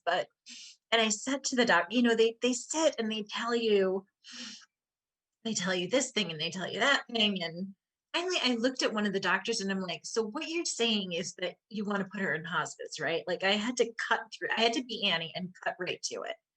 And they were like, yes, we're talking about hospice. And I thought, okay, then that's when I messaged Robin and I messaged London, and Andy was on their way back from wherever they were working. And, you know, Max and I went in and we said our goodbyes. And that's when I said my goodbye. I kissed her goodbye, told her that I loved her. And then I looked back at my messages a few days ago, and the last message that I had sent her, she had messaged me on the Sunday, and she said, I'm on my way back to the hospital. And she said, I'm not great. I'm not in good shape. And I couldn't, because of COVID, I couldn't be there. And I messaged her back and I said, I love you. And I'm so glad I did that. You know, she was such a good friend. And towards the end, when I was going to so many medical appointments with her, including the one where they told her that she had about a year to live, it would just became so easy for us to just say we were sisters. You know, this is my sister. Because it cut to the chase. Like, people, I mean, I'm not 6 feet tall and I don't have red hair, but we were sisters, and that's kind of the gist of it. And so, you know, I just want to say that during one conversation, she asked me to watch out for Max and Andy. And I promised her that I would. And she asked me if I thought she'd be with Jerry again. And I told her definitely.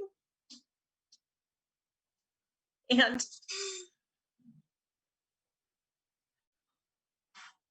sorry, guys. And I firmly believe that that's the case. And so I think I'm gonna wrap up on that note now, since I've cried my way through most of this. So yeah, so Annie was my business partner, my dear friend, and my sister, and I miss her. That's all. Andy, I'm gonna throw it back to you. Thank you so much. You're Thank welcome. you for your honesty and your vulnerability. Yeah. I do also firmly believe that my mom is with Dad again, and also with her mom and her family, especially because in those last couple days when she wasn't mentally there, but her body was still with us, before she, actually died, I do feel like she was transitioning into another plane of existence. And when I would talk with her, try to connect with her, I knew that she didn't necessarily see me, but I knew she could hear me. And she would sometimes say dad's name and she would sometimes say her mom's name. So I feel like those are the people she was seeing. And I feel like that's who she's with now, you know? So yeah, Maxie, what do you think? Yeah. This has been very like I appreciate everyone who spoke so much. Just being able to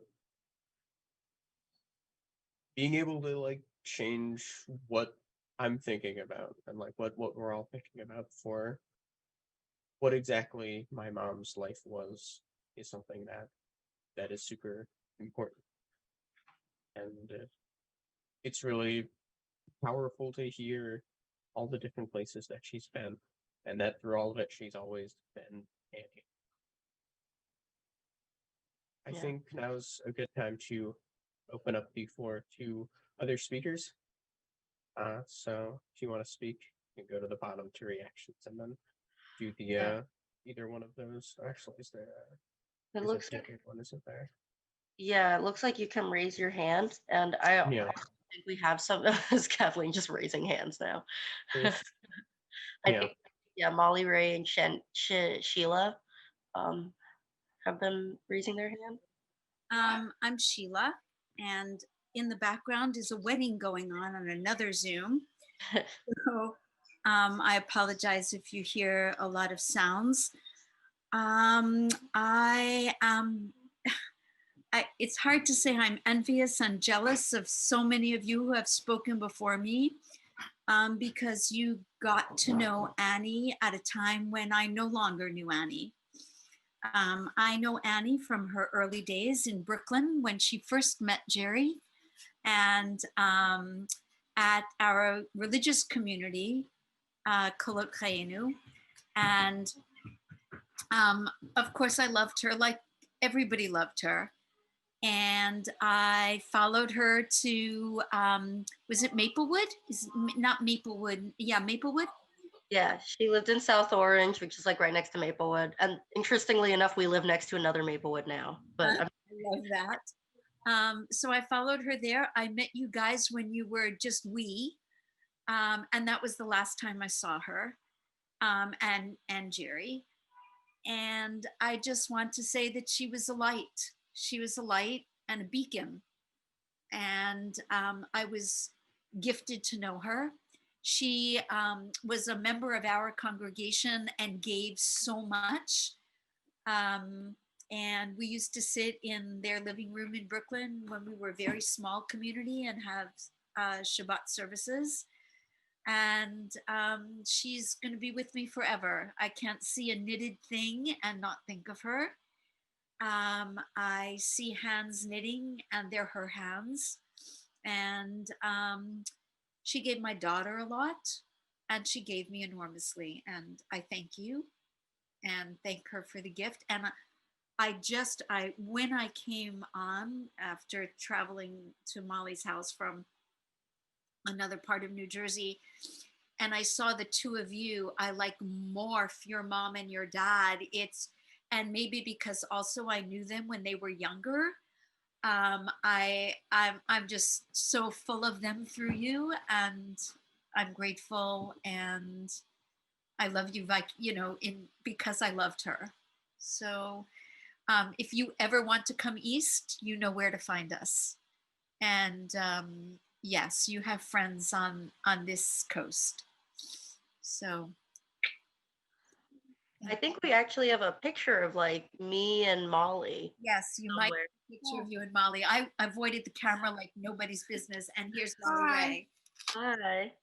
Yeah, I definitely Mom definitely missed you guys, and yeah, thank you, for your friendship with her and everything. I'm not gonna say a lot because I cry and it's uncomfortable for me.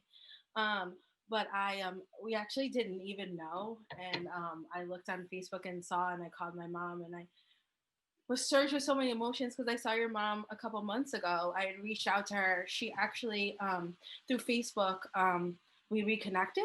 I can't remember how long ago, and I have a son. He's 3, and she commented on some pictures, and then she posted the picture of you and me, and we talked, and I actually started in our congregation a knitting circle because I was always so envious and I wanted to learn so bad, and it became so popular. And during pandemic, everything is on Zoom, and so I invited her to come, and I let her know, like, this is because of you, and 50 people in my community signed up, and she surprised me with some yarn. She sent me some yarn, and I was like, I have it in my room, and she was just such a, I remember as a kid, she'd walk into a room and she just was glowing, and everybody wanted to talk to her and get to know her. And I thought she was so cool when I was a kid. I always thought she was cool.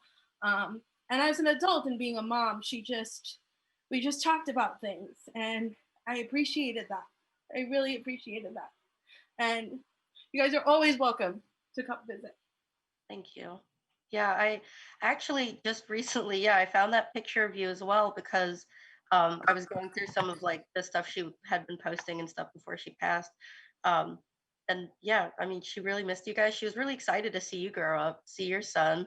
And also, I recently found some copies of a Haggadah of Our Own, which I believe is from the old congregation. So yeah, I think we're going to be using that this year. So yeah. Don't be strangers. Yeah. Maybe we can do a Zoom Passover. Amen. Yes. How we're doing it these days. I'm ready. Happy Hanukkah, by the way. Happy Thank Hanukkah. Hark and Sameach. to you. I'll think of her when we light our candles later, and your dad as well. Of course. Thank you so much. Thank you. Up next, let's go to, I think the next hand up I saw was Bonnie. Hi, that's probably me. Hi. I'm Yvonne. I'm from Brooklyn. And I never got a chance to meet your mother, but I've seen her Twitter posts.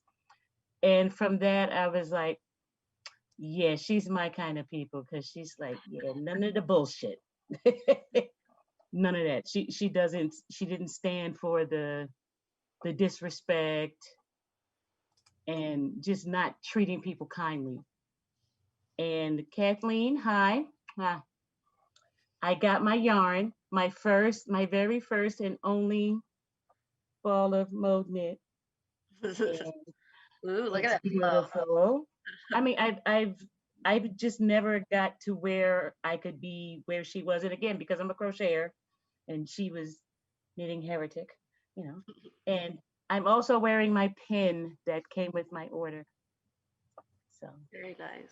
I just wanted to say, I am sorry for your loss. It's a great loss to you. It's a great loss to the yarn and fiber community. And I will always continue to hold her in high respect. Thank you very much. You're welcome. Yeah, I saw I saw a clap one. It wasn't one of the hand races, but I saw Elliot Greenewald, who's, yeah. Yeah, go for it. Hello, everyone. My name's Elliot. I've been a long time family friend. I think it's about 12 or 13 years now. That's the majority of my life and Max's life as well. Me and Max have been best friends since 3rd grade. That's when I met the Landys. And just every time I was there, it was so wonderful. Our families have been friends ever since. We always had Annie would always be like, well, oh, Elliot's mine, actually. Elliot's my child. And my parents would be like, well, Max is our child. That was always how it was between us. And just something I wrote down here while I was thinking about all this was, that I have an extremely strong, vivid memory of the living room of the house on Lexington Avenue, which is where I'd always go to hang out with Max. And it would always be bathed in the dim light from the stained glass lampshades. And Annie was always sitting in the middle of the room on that big leather chair, knitting as she always did, with her variety of heretical colors and knitting methods. And I was sifting through those many memories of the family, the house, the pets, the events accompanying all of those. And I realized all the things that Annie was. And she was strong. She was willful and boisterous beyond belief, as reflected in her laugh. As we can all picture it right now, you know, someone with a laugh like that, it just sticks with you. And she was kind, she was loving, and most of all, she cared, and you could always tell. And my story about that was, I remember I was in the car with her one time. She was driving me home from hanging out with Max. And I told her essentially, you know, she's like, well, what are you even doing? This is like end of high school. What are you doing? And I was like, well, I want to be a teacher. And so she immediately, we all know Annie was extremely opinionated. And I loved her opinions. But I was like trying to say I knew stuff about teaching. I knew nothing. And she called me out on it essentially. She's like, so what do you think about Common Core? And I was like, whoa, I don't know anything about that. But I came up with some response, and she's like, yeah, she knew I was faking it, obviously, because she was perceptive and smart, and, you know, and long story short, she said, you're going to make a wonderful teacher no matter what. I know you will succeed, because she cares, and she showed it. And that's what I wanted to say about Annie, was she was just the most caring. But thank you, Max and Andy. Thank you, Elliot. Thank you very much. Yeah, thank you so much, Elliot. I think maybe the Grants next. Celeste and David.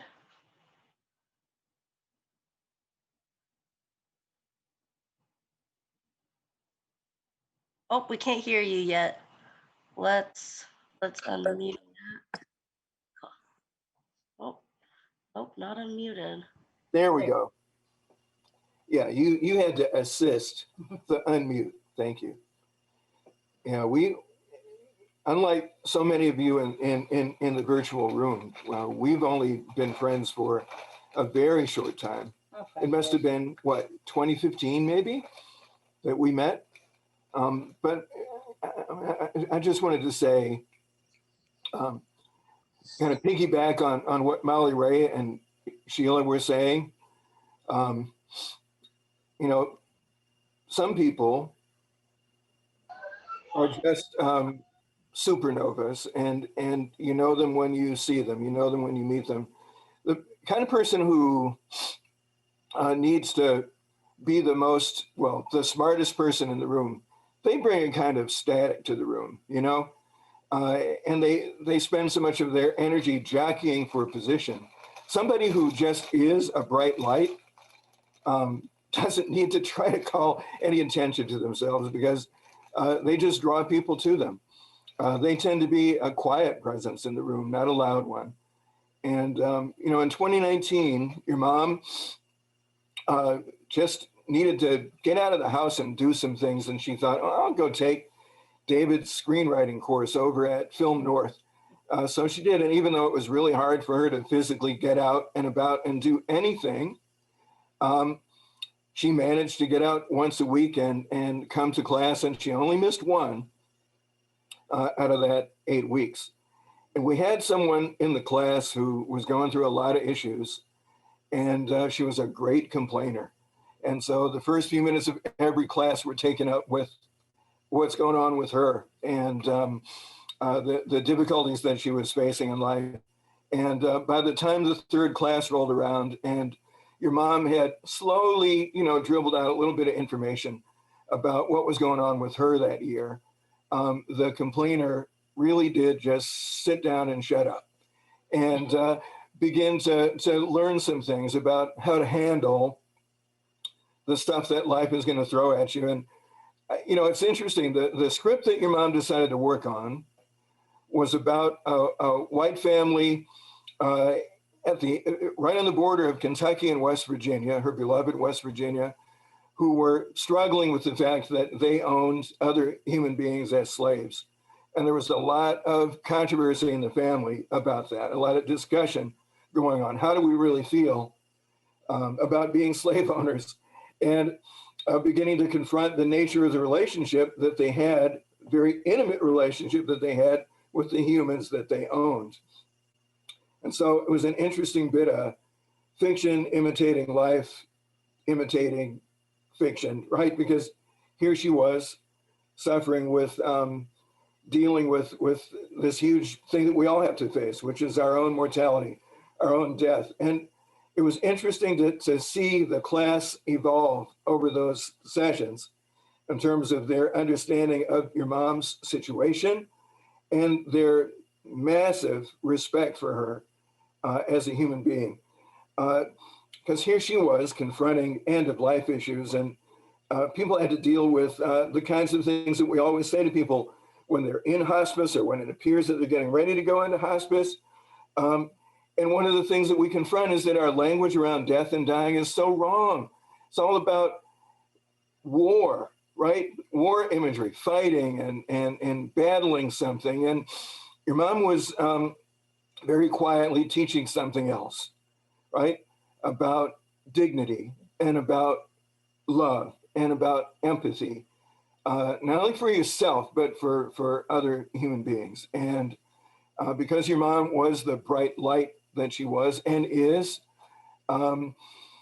people really began to internalize that, right? And stop asking about, well, God, I mean, people would ask obliquely, well, do you think, you're going to be able to fight this thing? Is Annie going to make it? And by the time class was over, that wasn't important anymore, right? What was important was that everybody had seen the example of this brave and brilliant and loving woman, just grabbing life with both hands and living big and living large and living out loud, as they say, right?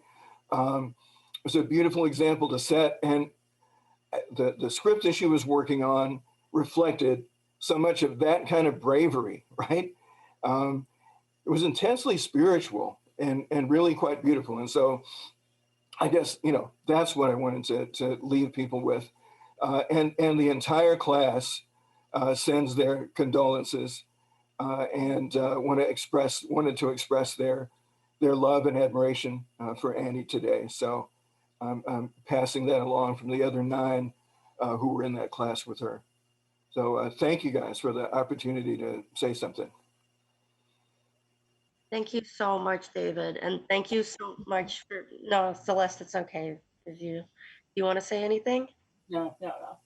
Except we loved her. Yeah, she loved you guys so much. And not only that, but she both respected you guys and thought you were super cool. Like she would sometimes be like, oh man, I hope that David and Celeste have another big party in their backyard once COVID's over, because those are always so nice and we can bring the dog and she loved you guys too. Thank you for being there for her. Next, you want to call someone next? Yeah, I think next, Alana. That was the next one, aren't they? Their hand Yeah. raised. Thanks for the opportunity for me to share with you, and I know you already know this, just how much she loved you. And I didn't spend lots of time with her, but I'm the person that organized that trip to Italy where they met Robin and Jack. And so I got to see your mom at a time when she was like, oh, I'm going to go out and grab what I can here in Rome. And she really went for it. And then she'd turn around and come to class and share things with the people. And the fact of the matter is, our nice small group, everybody probably knew everything that was going on there. Everybody probably had the knitting skills and knew what she wanted to share over and over again, but they just wanted to be with her. And that's why they came on the trip. And it was a really interesting thing. And it was a really interesting moment to see how that interaction was going on. But because everybody's talking about your mom being such an extrovert, but she was an introvert as well, right? She needed that time to feed herself, and she liked to be alone. And what I saw during that week is that in her alone time, you guys were there with her. And then a year or so later, she came to Boston and taught and spent the night at our place. She'd flown from Minneapolis. She'd given a lecture that evening and was heading to Rhode Island the next morning. She was exhausted, and all she could think about is what was going on with you guys. And you were loved. So I hope you know that, but it was aware in all the places she went. So thanks for letting me share that with you. Yeah, thank you. Thank you so much. Thank you so much for being her friend and working with her too. And also, she loved that trip, and that's another thing she made one of those books about, one of those Snapdish books, Yeah. her Italy trip book. Yeah, with a lot of exclamation points. So, up next, let's. Oh, I just scrolled down by accident. Yeah, I believe Mark. I was Unless gonna say Robin. Robin. Oh yeah. Yeah, Robin Chichula. Are you good to go? Yeah. Hi, Andy. It's nice to see you again. Max, we've never met in person, but Andy and I know each other. So your mom was everything to me. We've met over 15 plus years ago, when I was back at the beginning of my career. And I am a crochet instructor and designer and all that good stuff. And of course, at one of the yarn conventions and things that you go to when you're starting out in the industry, I took your mom's class and literally sucked it all up. I mean, everything about her was the way she commanded the room, the way she taught, how relaxed she was. Everything was like mind blowing. In knitting and crocheting, everything is so rigid and you must do this. And I'm not like that. I'm kind of a hot mess. And I was like, oh, here's this breath of fresh air who's making jokes and was like, yeah, you're doing that all wrong, but okay, so what? It was amazing. And then everything about your mom is everything that I want to be. So it's been forever and a day. And, I got pregnant and started having kids, and your mom and I just bonded, just like everyone says. The moment you meet her, you bond with her. You're in the family. You're like, yes.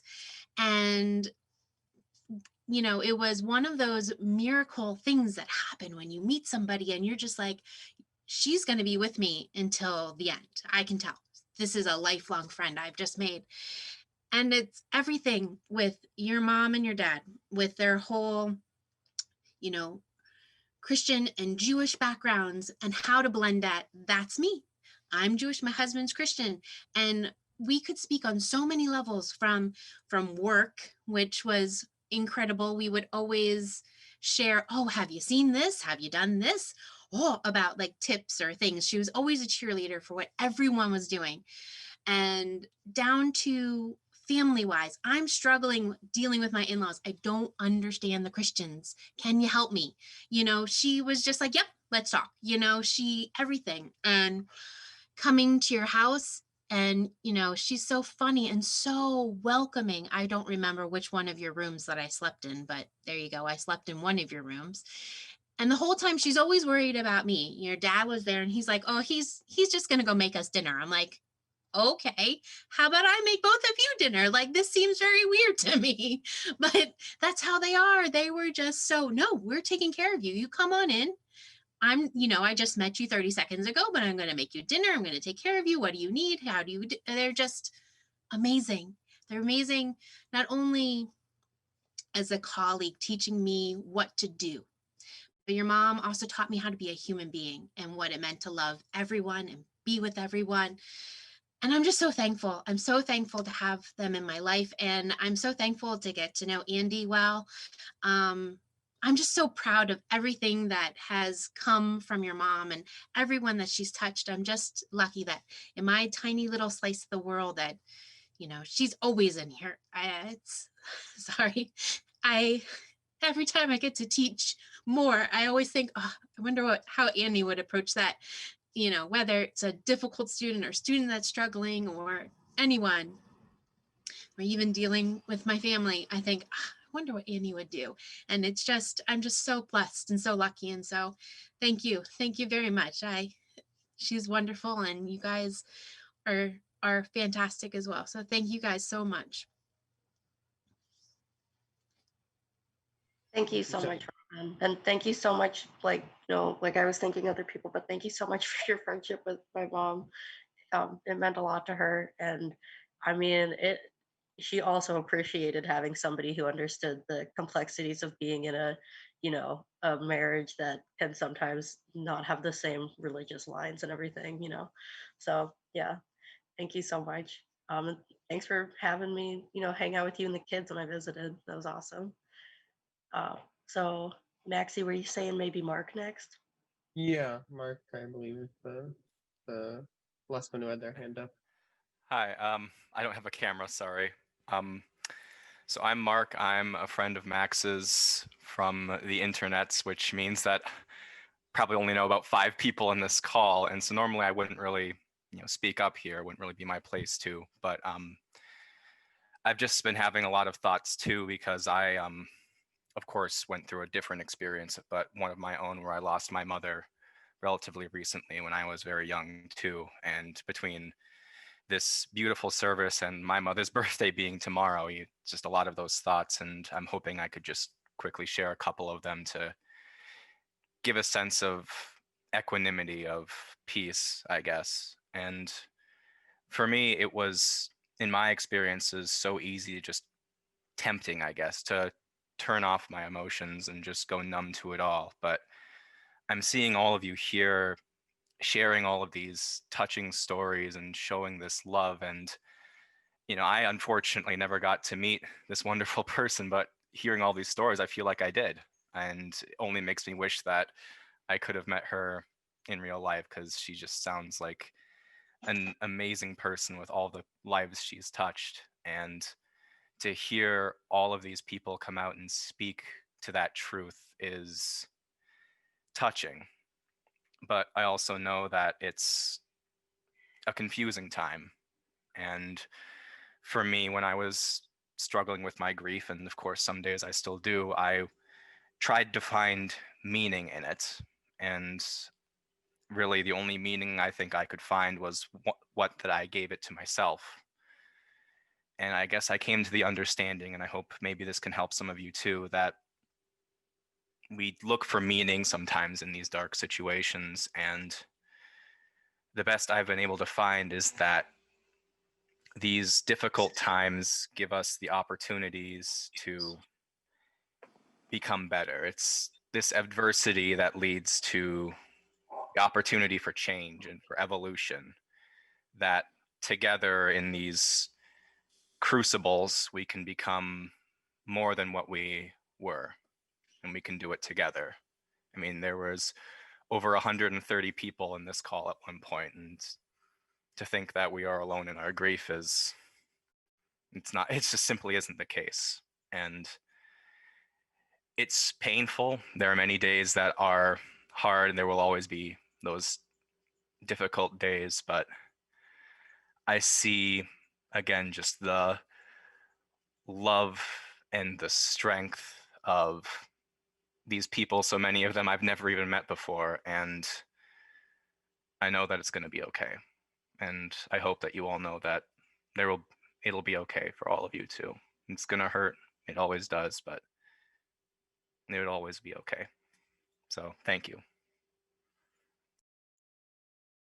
Thank you, Mark. So really quick, we have 5 hands raised. I'm just gonna list them real quick in the order, I think. So I think next we're gonna have Rebecca, then Cindy, then Janet, then Kofsky, then Chamath. Is that okay with everybody? I'm gonna write that down, and we're gonna head to Becca now, if that's all cool. Hi everyone. My name's Becca. I met Andy in 2013, and so I had the experience of hearing about Annie through Andy for a few months on and off, and I really got to know Annie through Andy, which I thought was very unique and very an interesting way to get to know a woman through their child. And then when I met Annie, it was like this remarkable moment of like, that is the woman that I have been hearing about. It was just like, you hear about a person for so long, and then you meet her, and it was just remarkable because I felt like I had already known her. And then I worked for Mode Knit Yarn with Annie for a few years and really got to know her and really bonded with her in a way that was so deep and so meaningful. And I think you hear it echoed through everyone, that Annie just had a way of like, once you knew her, you were a part of her orbit and you were like a family member immediately. And I really felt bonded with her like a daughter, and she was my mother. And I think in a lot of ways she just navigated the world like that, and she was this very maternal figure for me for many years. And I just know that her spirit belongs with Andy and Max, because I just felt her so much through Andy for so long, and then getting to know her was this like remarkable experience of like knowing Andy's mother through Annie. And it just I don't know, Annie just was such a maternal, powerful force and energy, and I know that that will be with me and with Andy and Max. And I just really loved her, and miss my fiber mom. I'd always call her my fiber mom. So yep, that's all.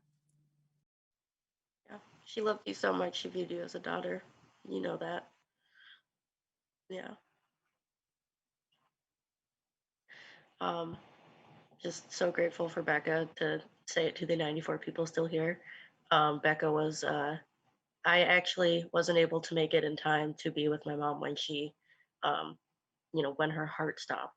But she wasn't alone because Becca was with her, because I had to leave the hospital for a couple hours. I'd been there overnight and I just really needed to go home and like make some food and just take a second away. And I trusted her to be with Becca, and I feel like it's a good choice. I'm so grateful. So yeah, up next we have Cindy. Are you ready, Cindy? Yeah, hi. I met your mom probably 10 years ago, 10 years ago. Mostly through the internet, but she came down to Florida to teach a class. And I felt a instant bond with her. One, because I grew up in the same area as you guys. I lived on Randolph and Edgecombe Road. And then we also bonded over Max's Talit. My stepson is a year or two younger than Max, and we got to talking about it, and I saw her blog post about Max's Talit, and she shared the pattern with me and helped me navigate through it, because I'd never done any charts before. And then over the years, she just was kind of surrogate. I always called her my fiber mom, or my mentor, and she's like my dream knitter. Anyways, and then she just, we both, had suffered from different illnesses, and we kind of, commiserated on that. And then she sent me yarn to cheer me up, and I'm wearing it. I made it into a hat. It's Study in Pink. So I just wanted to share that your mom, I loved her very much, even though I met her once down here, and then once when I got home to visit in Minnesota, and she always just left an indelible mark on me. And I loved her for her opinions and her liberal views, and not being afraid to say what she felt, but she had such a kind heart, and I appreciate watching you two grow up too. And for letting me share this with you. Yeah, of course. Thank you for waiting so patiently. Yeah, and thank you so much. I'm sorry we're not the best at responding. Max and I have kind of been taking different tasks, and I'm the one who's more supposed to be the message responder. So if you're here and there's a message I haven't responded to, I'm sorry, but someday. But I see them, and I'm really grateful for them. So yeah. Up next, Janet, are you ready? Sure. I don't know, is my video on or not? I can't. I don't see it. Oh, I saw the video. okay, good. So I knew your mom from the 80s, back when she was doing productions at St. Bart's. And it's been wonderful to hear from others of how much theater meant to her. So this has all been like a patchwork of how many different versions of Annie can we put together to really try and see who she was? Because I didn't get to know her, you know, like most people until Facebook came along. We lost track. I live in Germany, so I'm not back in the US terribly often. But she was a really excellent actress. And the thing that she, you know, that I remember, I have one picture and I can't find it, but I will find it, of Man of La Mancha, where she was playing the innkeeper's wife. And just the looks on her face. She was so dramatic even without saying anything. And then Debbie, who I think is still on the call, they were two of the nuns in Sound of Music, right? And I did try to loosen up the nuns, and Debbie and your mom absolutely were very loose nuns. The rest took it all way too seriously. But she was always a delight. Her wit was very cutting, I would say at times, but always to the point.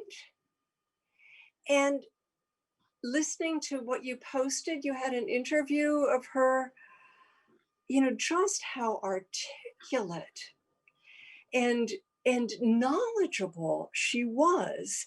So from being able to knit on the subway and being discovered by Vogue to, you know, having a whirlwind romance with your dad. I mean, what a fabulous story.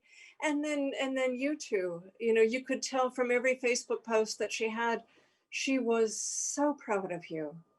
And just, again, as I think somebody said, looking at you, you know, Andy, your hair reminds me so much of her. It's just like looking at her many years ago. So I really thank you for putting this together, because her loss does leave just a huge hole in our lives. And to know that so many people cared about her and you and your dad, and will continue to do so, is a real testament to what she brought into this life. So thank you. Thank you. And yeah, if you do find those pictures, please, you know, post them on her wall or whatever. Max and I and Kathleen have her Facebook info, and I think we've decided to leave it up just like Dad's, as like a, you know, like a memorial. Yeah. Great, thank you. Yeah, thank you. Yeah. So up next, just a reminder to everybody, my list is 3 now. It's Kofsky, followed by Pereira, followed by Lindsay. So up next, we got Kofsky. Thanks for waiting. Hi, Angie and Max. It is unfortunate. It's under unfortunate circumstances, but it's so nice to see you guys, because we're talking. We see Annie and Jerry. Like we haven't seen you guys in years, but I was thinking back. Our families got to know each other when Jared and Max were in preschool. It's up. No, it wasn't Duck Pond. It was the preschool camp at the Baird Center when they were 3 years old.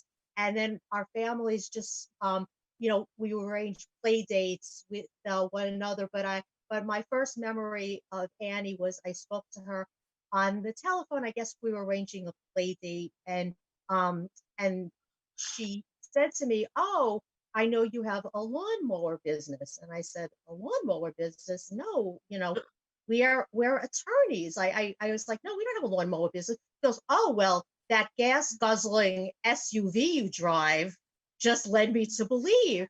And I'm thinking, what? You know, and I was like, and then she said, "Well, the climate," and she was going, and I just said, "So, well, you know, I love my car." and then that was it. She didn't bring it up again, but that was my first memory. But I, you know, we loved Annie and Jerry. I mean, you know, we have such good memories of you guys coming to birthday parties, coming to our house, us just like all being together. I mean, it was just like, I mean, it was just something you know, in the last few years, Annie and I would email each other, and she would just talk about all that you guys were doing for her, and we would talk about what Mensch's and you guys are, and I know one of our last emails that she sent to me, she was saying how, because I think this sounds selfish of me, but the fact that there is COVID makes me feel a little more comforted. People are also at home because I can't go out and about.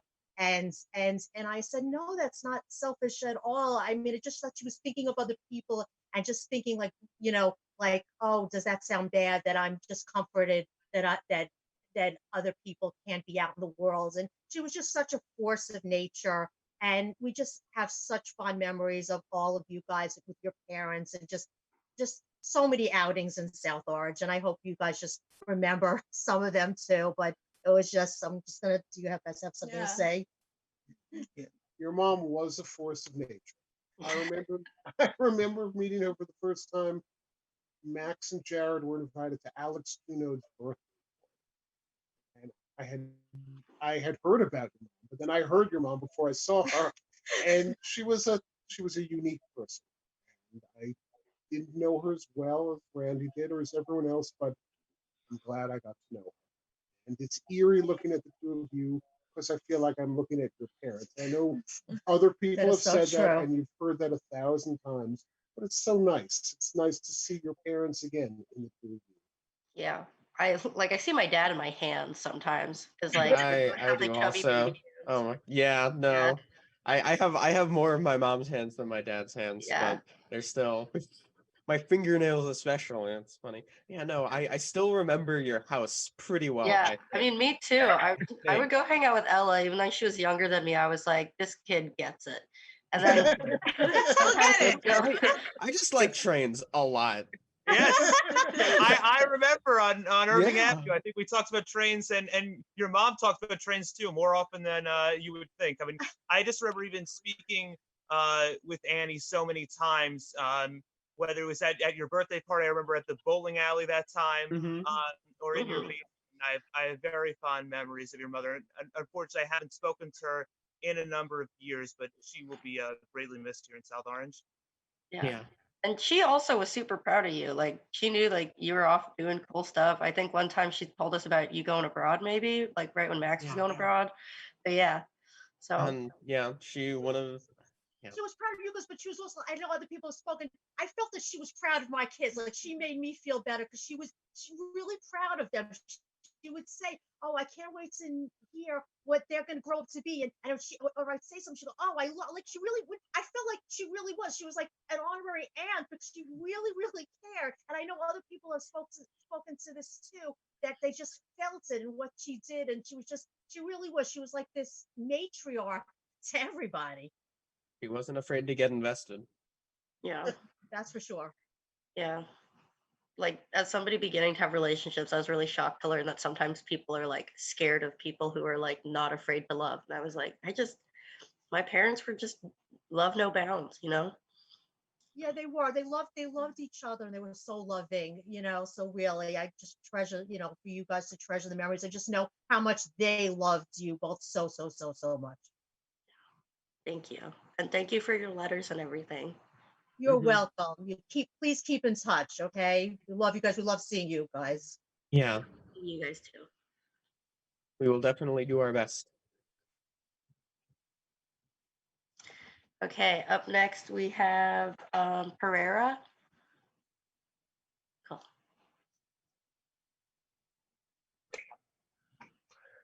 Thank you for giving me an opportunity to speak. The name is Chamath.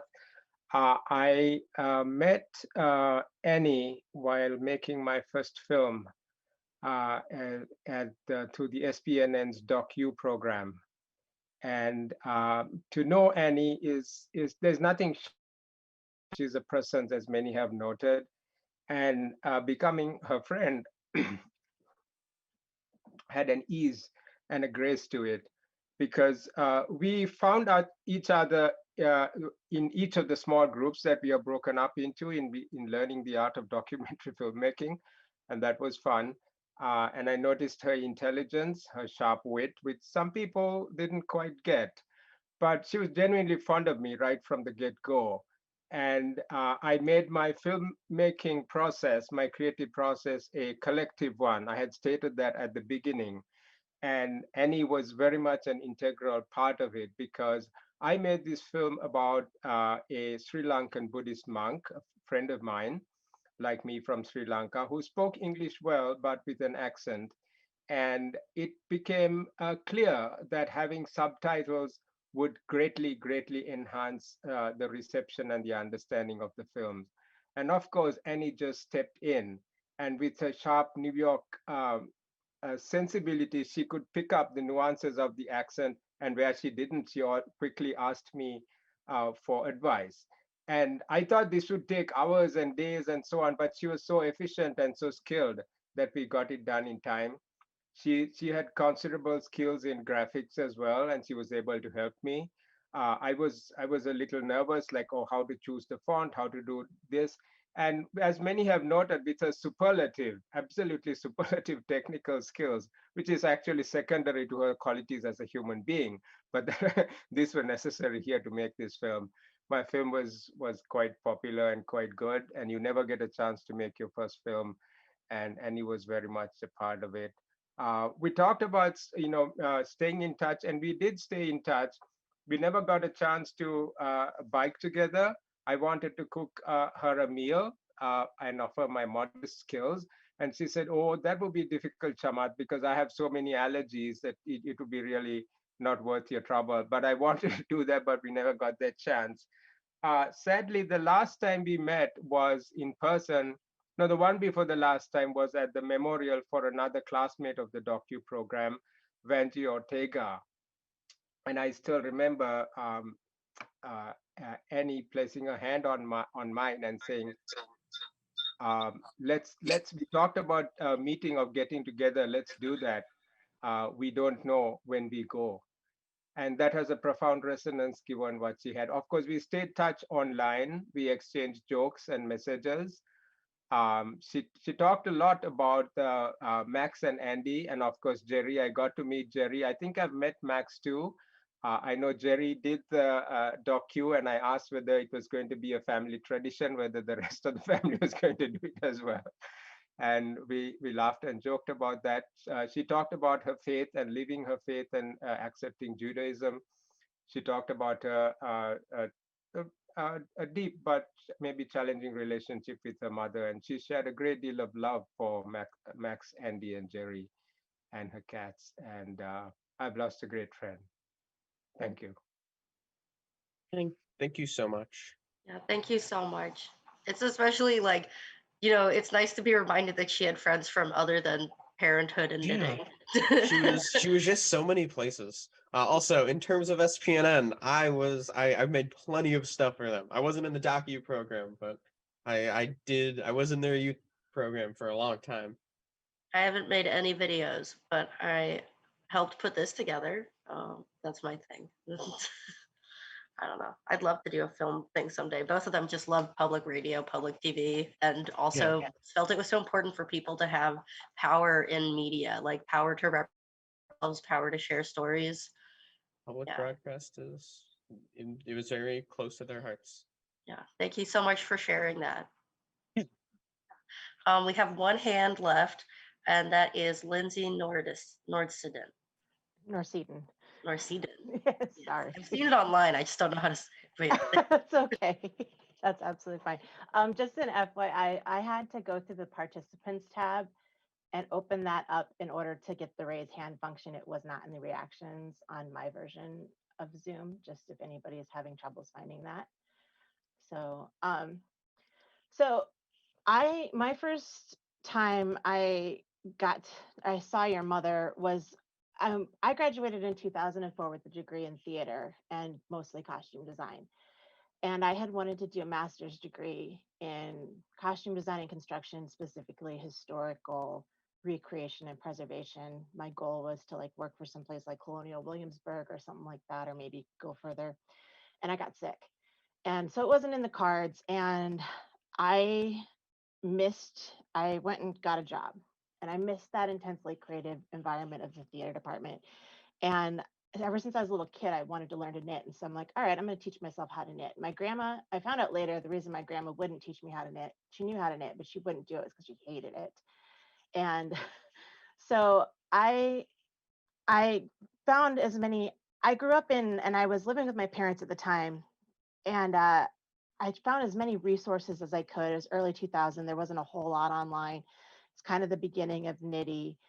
And I just was trying to find something. And that was when one of the home improvement channels had Nitty Gritty on with Vicky Howell. And so I'd watch that and try and pick up on that.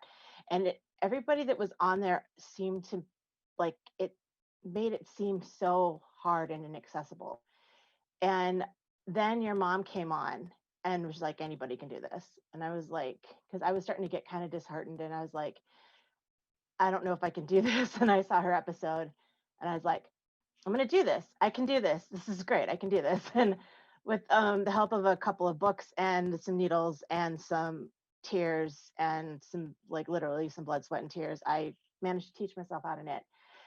And South Dakota is a pretty spread out, pretty remote place, but we do have a fiber festival that happens the second or the third week in September every year. And I started going to that, and it was really, really small when it first started. And it started growing, and eventually I got on the board for it. I think I started on the board for it in 2013.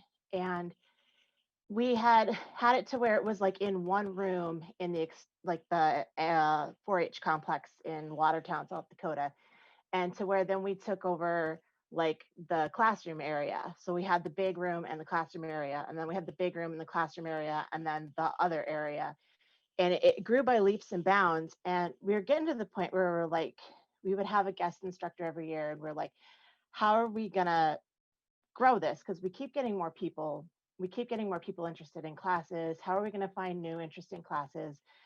And how are we going to keep growing this? And I said, I think it's time we look for people that are like more nationally known. I think it's time we look for more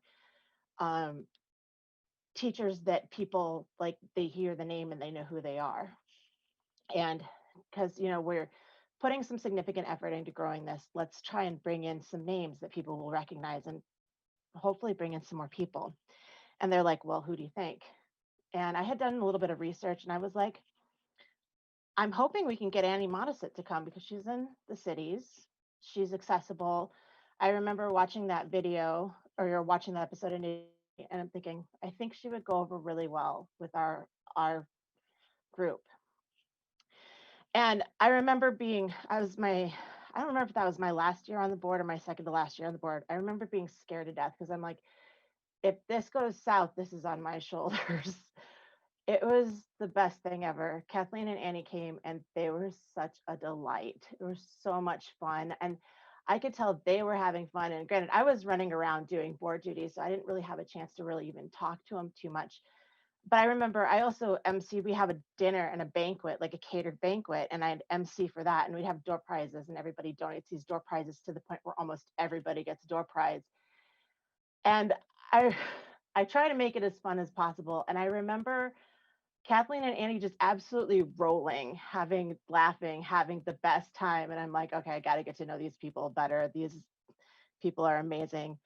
And yeah, like after that, they're like, yeah, we're definitely going to be back next year. And they've been to that event ever since. And after I got off the board and was able to spend some time, I got to actually take the double knitting class that your mom did.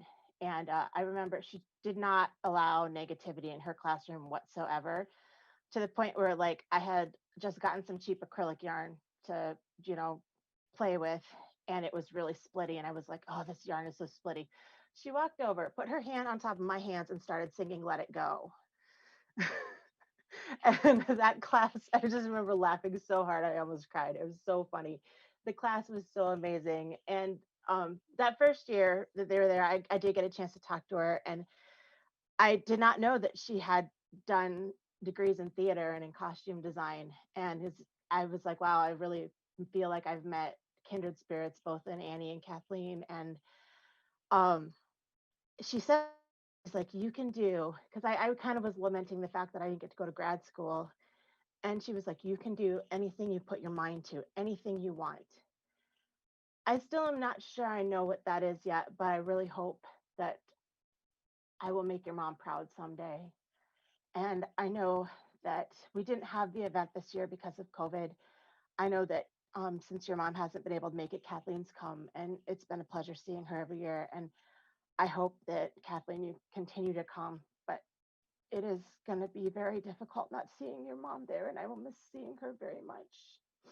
And I'm really glad I've gotten to meet you. And if you guys need anything over, I'm just in East Central South Dakota. So thank you. Yeah, thank you so much, Lindsay.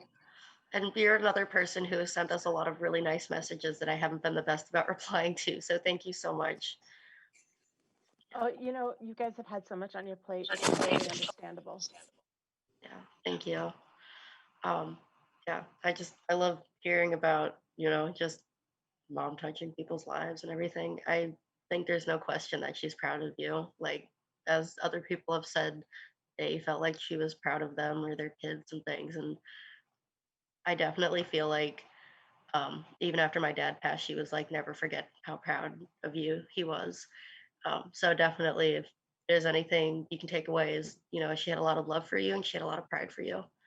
And that's how she felt a lot, about a lot of people here. So thank you all so much. I don't see any more hands raised, but if anybody is just having like technical difficulties with the hand raising and just wants to unmute and be like, hello, I'm here. I'm just gonna be quiet for a second. Oh, it looks like we have Deb raising a hand. You wanna go for it, Deb? Sure. Hi, everybody. So I worked in a yarn store in St. Paul part-time, and I learned to purl on my own. I had learned to knit when I was 8, but was twisting my pearls. And so the owner of the store said, you need to read this book. And it was Confessions of a Knitting Heretic. And so that was my first introduction to your mom. And so then I realized, oh my gosh, she has a blog. And I started reading the blog.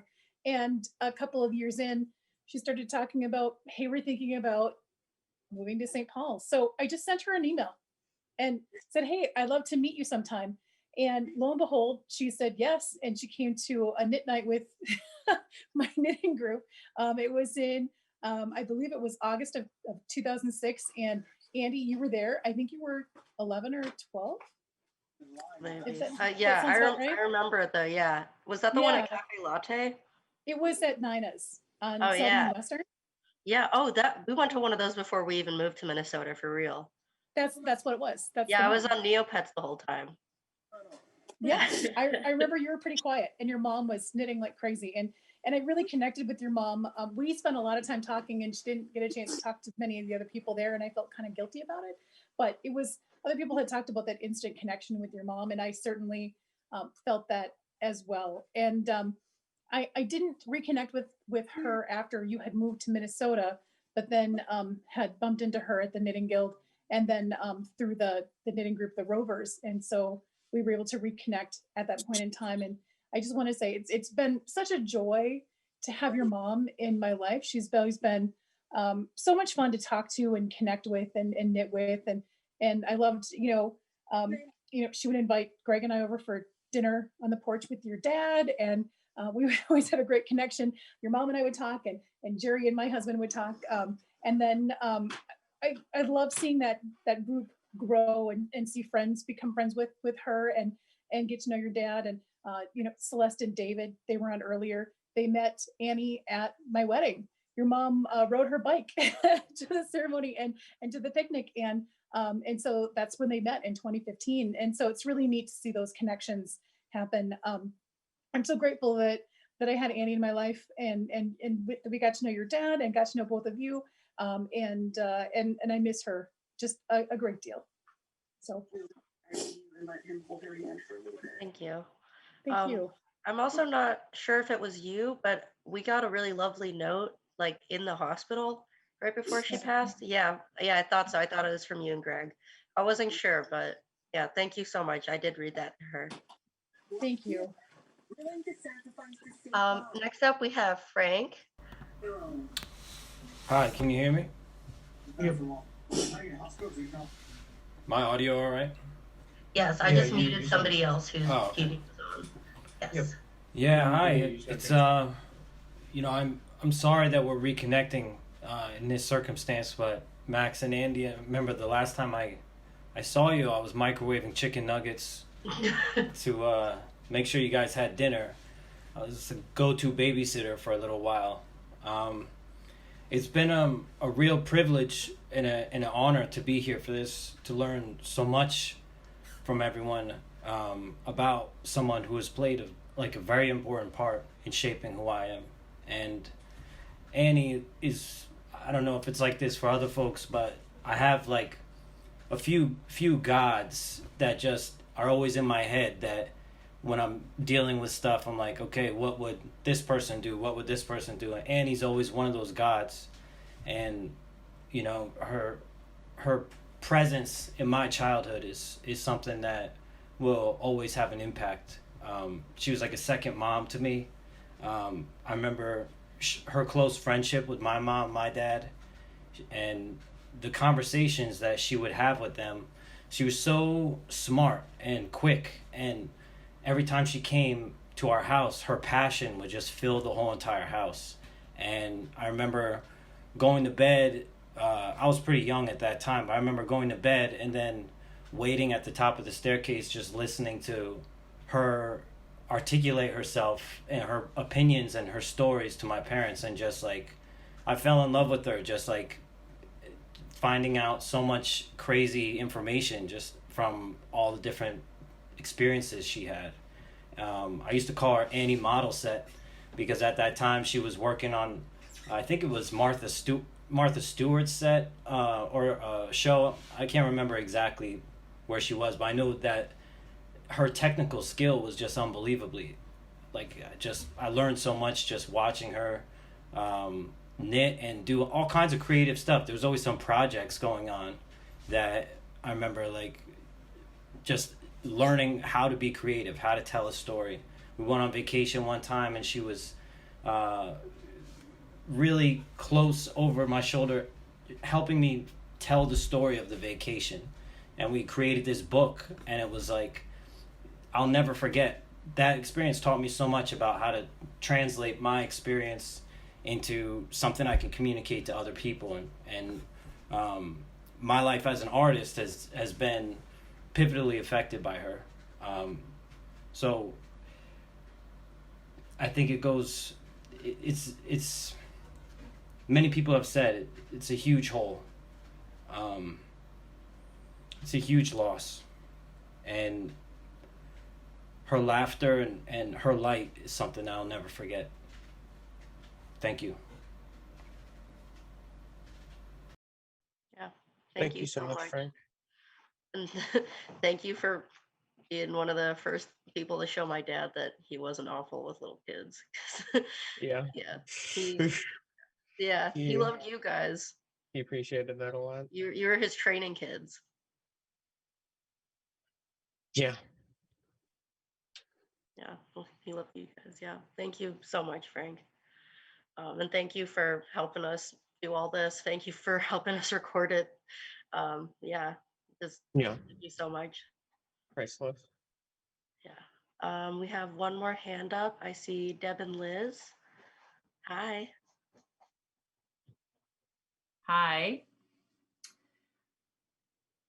Andy, what day is your birthday? October 3rd. It was 2 days after she passed. So I'm Liz. Hi. Are you the two who have the sheep farm with the doggies? No. Oh. It sounds really nice. My bad. Sorry. But we met your parents also in Brooklyn, also at a Kolot Chayinu event. And your mother and I, we all sat down together, the four of us, just coincidentally. But I think your mother and I had each been to our gynecologist that day. And so I think Visibly pregnant. I'm not sure, because I think what I remember is we both told each other that we were pregnant, and we were each the other's first non-family person to hear about being pregnant. So I was pregnant with my daughter, Maddie. She was pregnant with you. Maddie's due date was September 30th. Annie's due date was roughly. And so we were pregnancy pals in Brooklyn. We got bigger and bigger, as is normal. And then after you guys were born, you know, it's kind of a funny, it's a weird time. There are things I remember, things I don't remember when you have your first kid, but I went through some hard times. I had a postpartum issue and postpartum depression issue, and I'm not sure your mother knew it, but she was very important to me. We would hang out with the babies. We would give each other a break. We would laugh. We would, you know, when you're in those first few months of baby care, you're kind of like completely absorbed and you hardly ever get to be just yourself.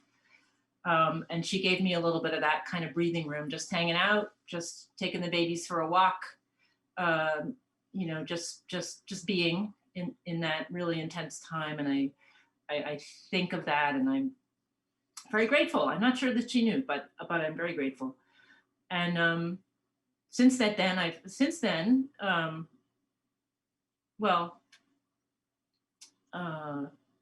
you know, you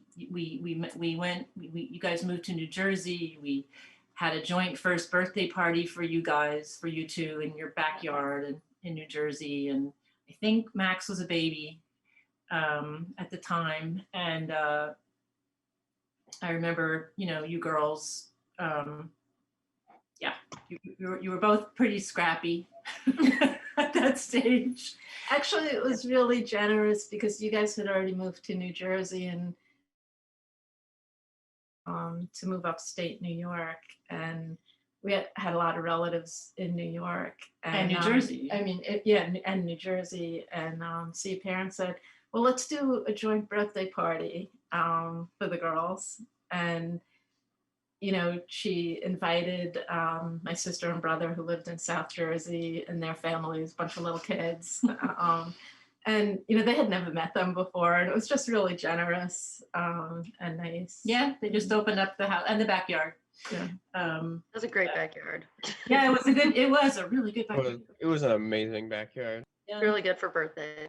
Yeah. Yeah. I don't, you know, like I don't remember you guys that much, unfortunately. But well, you wouldn't. You were, you know, this stuff. Yeah, just yesterday I was going through though, and I found, I think, pictures of the, you know, happy birthday Hannah and Maddie cake. There you go. That was it. And yeah, now I know who to send pictures to of that. And you guys came upstate at least once that I remember, and we swung all you kids in swings for hours. And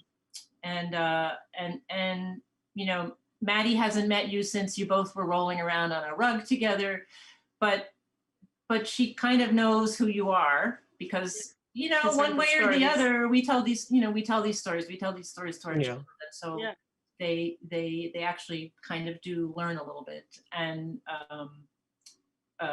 yeah. So we just wanted to say, this is a lovely way to remember your parents. And, you know, we feel connected to you in this funny way. But, you know, don't hesitate. If you're coming east and there's anything we can do to help out, you know, reach out. I think you know how to get to us through Facebook or whatever, but yeah, you know, we're here too. It's a big community of people who cared for your parents, and we want to be counted among them. So. Thank you. Yeah, and she was also really proud of Maddie. Like I remember seeing a picture of her, I think just last year. Does she have long brown hair now? Yeah, she does. And the funny thing is, it took us until I don't know when to discover that Maddie went to Denison. Oh, yeah. That's That's so funny. I almost went to Denison. Maybe we would have been there together. You would have. And she did theater. And she did theater, right? She was in the same place mom was. Yeah. Yeah. Awesome. Well, thank you so much. Thank you. Sure. Okay. If anybody else wants to speak but is having trouble figuring out how to raise their hand, you may unmute your microphone and yodel now. Something. Yes. Who is that? Naomi. Hi. Oh, hi, Naomi. I will put you on the spotlight. There you go. Okay. Yeah, so I know your mom through you, Andy. We were friends during junior high. I think we had been friends for a while, and then one day, which was frequent, my mom was always late picking me up. So you made the suggestion to walk home with you after school. So we walked the 5 blocks, or whatever it was, I can't remember. And I remember when we got there, your mom was so welcoming, and she was such a bright light, and it was almost like she got brighter when she was talking about things that she cared about. And so I think my most vivid memories of her getting brighter was you were always telling me how her favorite tea was Lady Grey. And I remember one day I walked into the kitchen and she was making a cup. And I was like, "Oh, you're making your tea?" And she was like, "Yeah." And she started on this whole story of why it was important to her and the history of it, and like why it tasted so good. And I was like, why do I feel like I need a cup of this tea now? And so she gave me a cup. And I think that was like the very first time I had that tea, which is fantastic. And then I think the second time, which was the last time I saw her, yeah, it was last time I saw her, it was actually the last time I saw your dad too. And I always remember her making tea and him walking around with a cat on his back. And those are the most two vivid memories of them. But yeah, it was like a few weeks after you had graduated, and I happened to be home right before my senior year of college. And in like 5 minutes, told me Who is that? She told me this whole story of what you had done since we had like not been in junior high together, and I felt like I hadn't lost touch with you in that like last 10 years or however many years it is between junior high and college. And she got me up about Max and everything, which like I would see Max when we were over, but we never really interacted. And so I was like, oh wow, like it was so evident the love she had for you too. And when you spoke earlier, you mentioned how you came back home, and it didn't surprise me at all, because I remember whenever she was sick, you were the first one to make her tea, first one to bring her something. And I remember one day she was having kind of a bad day and you were upset, and I gave you a hug, and she had walked in, and before you turned around because you heard her come in, I saw her face, and she was so proud of you. And she loved you so much. And it kind of like had this hint behind her eyes where she knew in the end, after everything, that you would be okay. And so I think she knows that you're okay.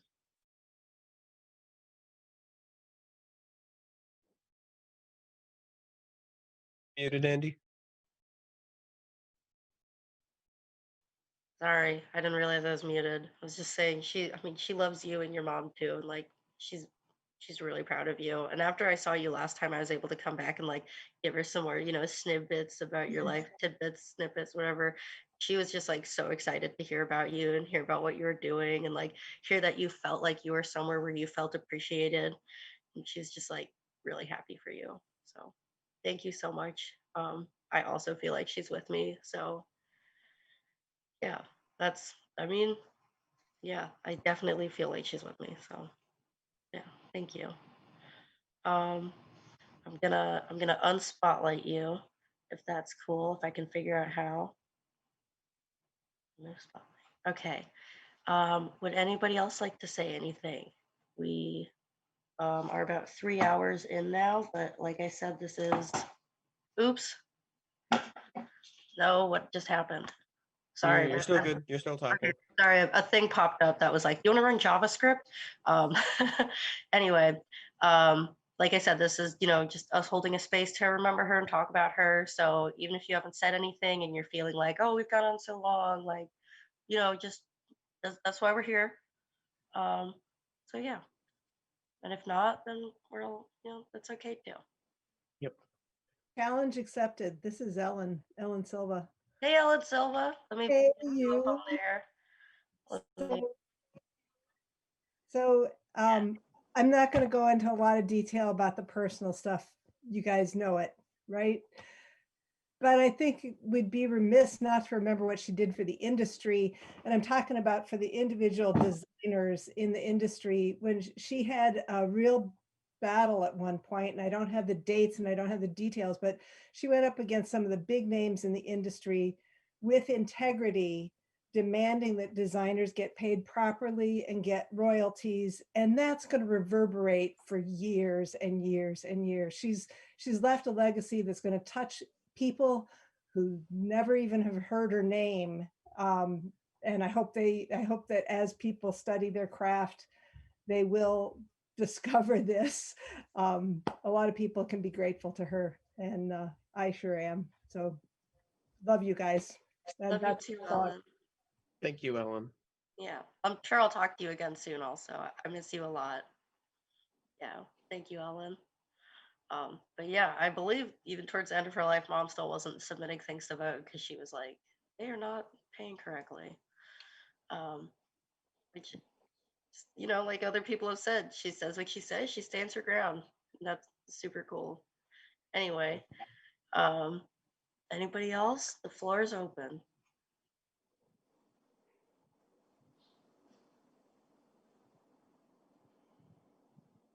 All right. We're going to give it another 10 seconds. Yeah. And then we'll give it a moment of silence. Yep.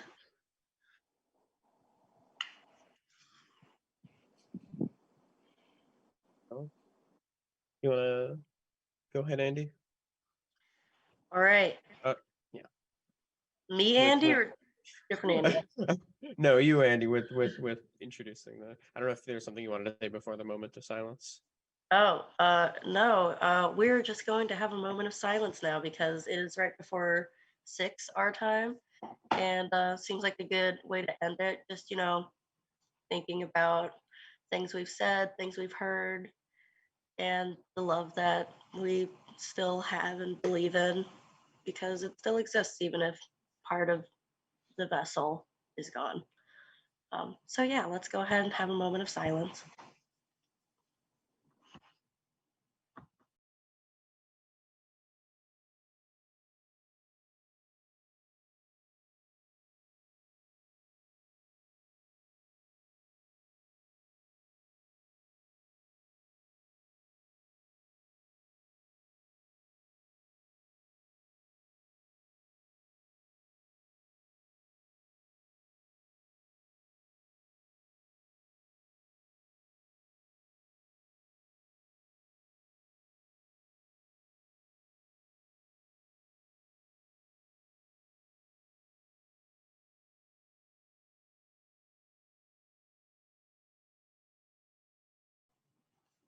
Okay, and let's all just take a deep breath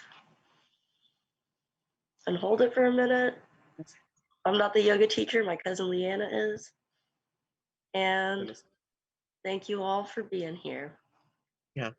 Thank you all so much for coming. Like this, like I said at the top, like this is just incredibly important for just helping the way that she's remembered be something that's how she would have wanted, instead of just letting the last few months decide. So thank you all so much for coming. And we'll be posting this recording and also the recording of her from 1992 on our page and in the event page. So thank you all so much, and everybody have a lovely night. Thank you. Goodbye, everyone. Bye. Thank you all for coming. Bye-bye. Thank you.